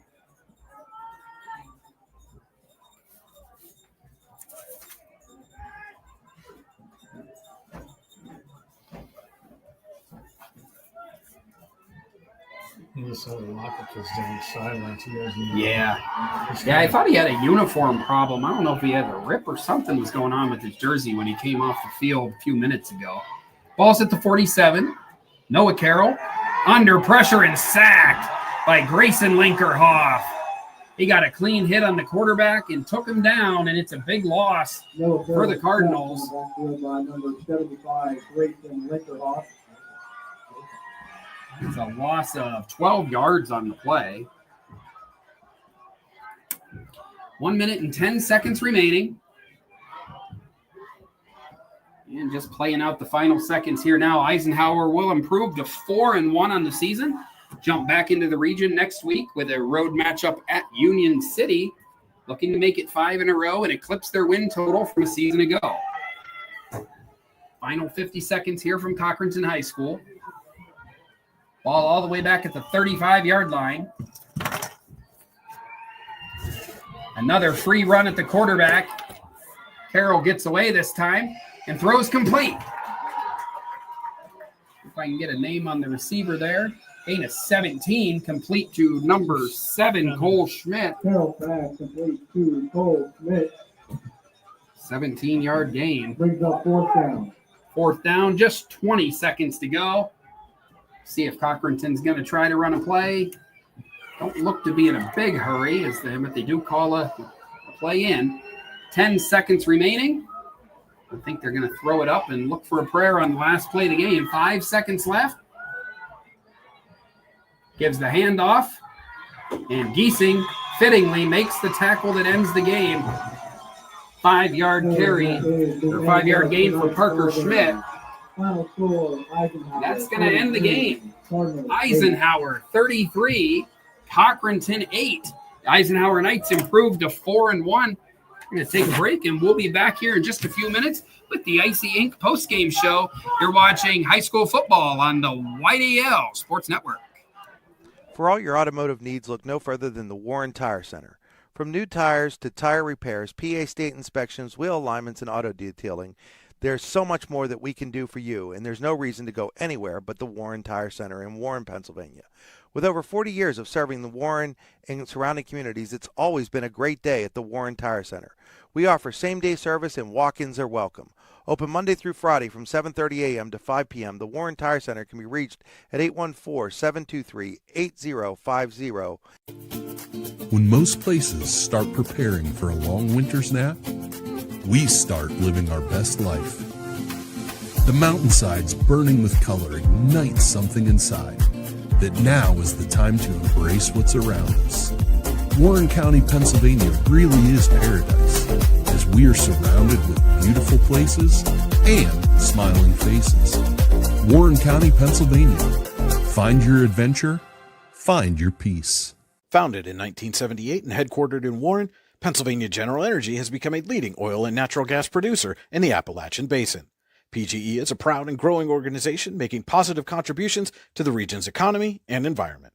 We are equally proud of our commitment to safety and environmental programs. PGE is a strong, family-oriented company that believes in giving back to the communities in which we live, work, and play. PGE, producing the energy we need, protecting the environment we treasure. Looking for affordable auto, home, and life insurance? Look no further than Allstate Insurance, the David Jones Agency in Clarion and Meadville. At the David Jones Agency, you get personalized attention from someone who lives where you do. The David Jones Agency meets you where you are. They are available during regular business hours, Monday through Friday at their office, via appointment at the office after hours, or remotely. The David Jones Agency also offers investment opportunities, including annuities and IRAs. The David Jones Agency can be reached in Clarion at 814-223-4000 and in Meadville at 814-337-5107. Excellence, teamwork, responsibility. Those are the foundations on which Phoenix Sintered Metals in Brockway is built. Phoenix is a Verischetti family-owned powder metal manufacturer committed to being an industry leader through excellence, innovation, and continuous improvement. Phoenix emphasizes employee teamwork as well as responsibility to the community. Like any team striving to be the best it can be, it knows that hard work and perseverance pay off. Whether retirement is just around the corner or years away, John Bongiovanni, Lucas Slazak, and Adam Jack of Generational Wealth Management in Erie and Bradford are here for you. John, a Forbes-recognized best-in-state wealth advisor, Lucas and Adam provide customized investment advisory solutions and retirement planning services. Generational Wealth Management offers world-class investment services and internationally recognized insurance products from Northwestern Mutual, an industry leader. The Generational Wealth Management team provides a high level of expertise and service to their professional and business clients. Contact the Erie office at 814-651-0838 or the Bradford office at 814-368-4065 or check them out online at gwm.nm.com. If you're ready to buy or sell your home, then stop in at 4234 Market Street to let one of the agents at Howard Hanna Professionals help.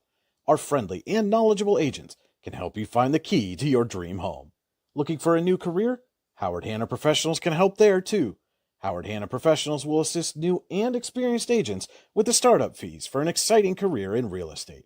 Call Katrina Laurie at 814-726-2000 for more information.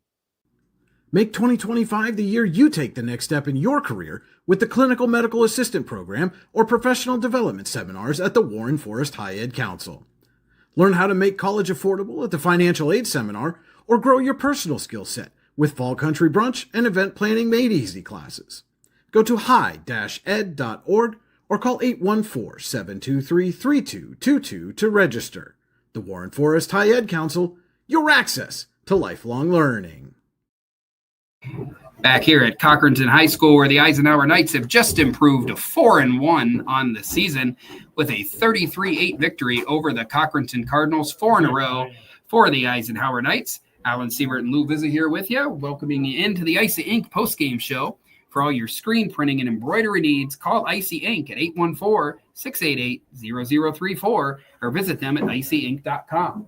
Let's meet, drink coffee, and design some cool shirts. Be cool, wear Icy. So, Lou, we'll start this postgame show with the Hunter Station Golf Club scoring summary. Score a great round of golf at Hunter Station Golf Club just outside of Tionesta. HunterStation.com. Scoring summary tonight, no scoring in the opening quarter. Second quarter, Logan Penley had a 5-yard touchdown run with 9:45 remaining. Bryce Wilkins' kick made it 7-0. Ollie Boozer had a 42-yard touchdown pass from Caleb Jacobzak with 1:13 left in the half, made it 13-0 at the break. Penley's second touchdown of the run came from 11 yards out with 8:28 to go, made it 20-0 Eisenhower. Caleb Jacobzak's 75-yard scamper with 9:31 left in the fourth. Failed kick made it 26-0. Cochranton gets on the board with 3:42 remaining. J.J. Walker, 5-yard touchdown pass from Noah Carroll, 2-point run by Braden Williams. And then, of course, the scoring ended with a 21-yard touchdown run from Nolan Giesing with 2:43 remaining in the game. Bryce Wilkins' kick finished the scoring at 33-8. We're going to take a 1-minute break and be back with your Icy Inc. post-game player of the game. You're watching high school football on the YDL Sports Network. Whether retirement is just around the corner or years away, John Bongiovanni, Lucas Slazak, and Adam Jack of Generational Wealth Management in Erie and Bradford are here for you. John, a Forbes-recognized best-in-state wealth advisor, Lucas and Adam provide customized investment advisory solutions and retirement planning services. Generational Wealth Management offers world-class investment services and internationally recognized insurance products from Northwestern Mutual, an industry leader. The Generational Wealth Management team provides a high level of expertise and service to their professional and business clients. Contact the Erie office at 814-651-0838 or the Bradford office at 814-368-4065 or check them out online at gwm.nm.com. Excellence, teamwork, responsibility. Those are the foundations on which Phoenix Sintered Metals in Brockway is built.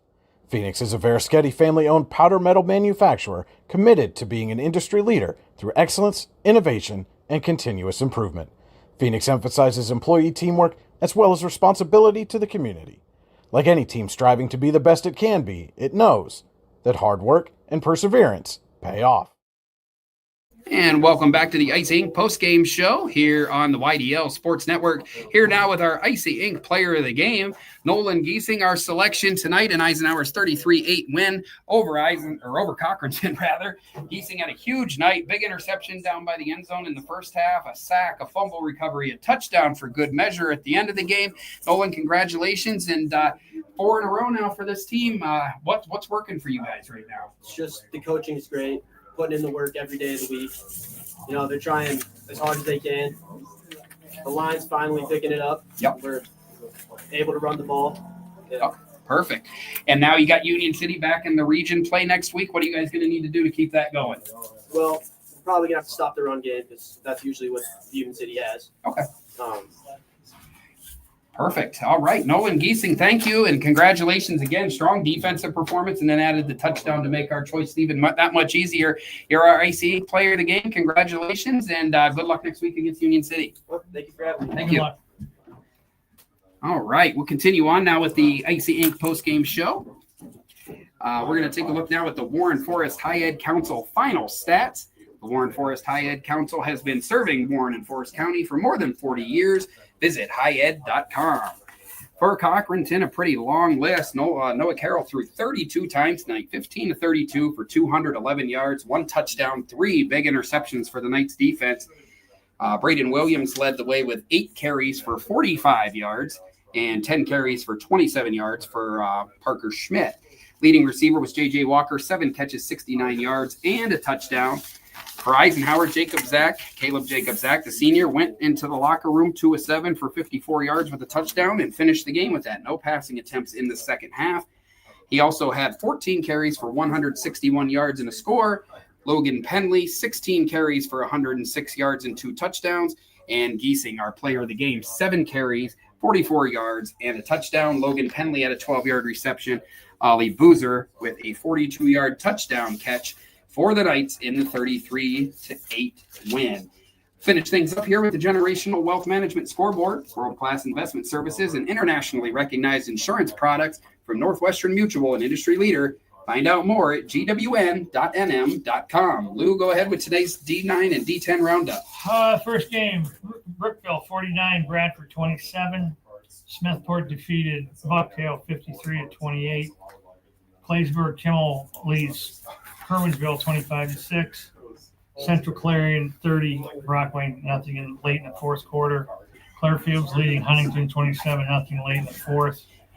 Keystone 54, Montown nothing in the fourth. Kane leads Iowa Elder 56-24 late in the fourth. Three final scores. Port Allegheny beat Red Bank 36-6. Punxsutawney beat Carnes City 22-19. Du Bois beat St. Mary's 42-13. Union AC Valley 13. Ridgeway 9 late in the fourth. In District 10, Conneaut leads Northwestern 21-8. General McLean leads Corey 42-12. Here at Eisenhower and Cochranton 33-8 final. Erie High leads Hickory 23-19 late in the fourth. Oil City shut out Fairview 56-0. Northeast is shutting out Franklin 55-0. Grove City leads Fort LaBeouf 14-6 in the fourth. Cambridge Springs leads Iroquois 21-0. McDowell over Meadville 58-47 late in the fourth. Greenville 43-0 over Mercer. Harbor Creek leads Mercyhurst Prep 21-14 in the fourth. Reynolds over Lakeview 59-12. Girard 28, Seneca 27 in the fourth. Slippery Rock leads Sharpsville 42-7. Final in Warren, Titusville 26, Warren 7. Final Sagertown 48, Union City 10. And final Wilmington 49, Grand Valley, Ohio 13. Saturday in District 9, Cameron County is at Coudersport at 1 o'clock. And in District 10, Sharon is at Farrell. All right, Lou, thanks for that look around D9 and 10 on this Friday night. That's going to do it for us here on the YDL Sports Network. Eisenhower improves to 4-1 with a 33-8 win over Cochranton. For Lou Vizza, this is Alan Siebert. We'll see you next time from Union City 1 week from tonight when the Knights try to make it 5 in a row against the Union City Bears. Thank you.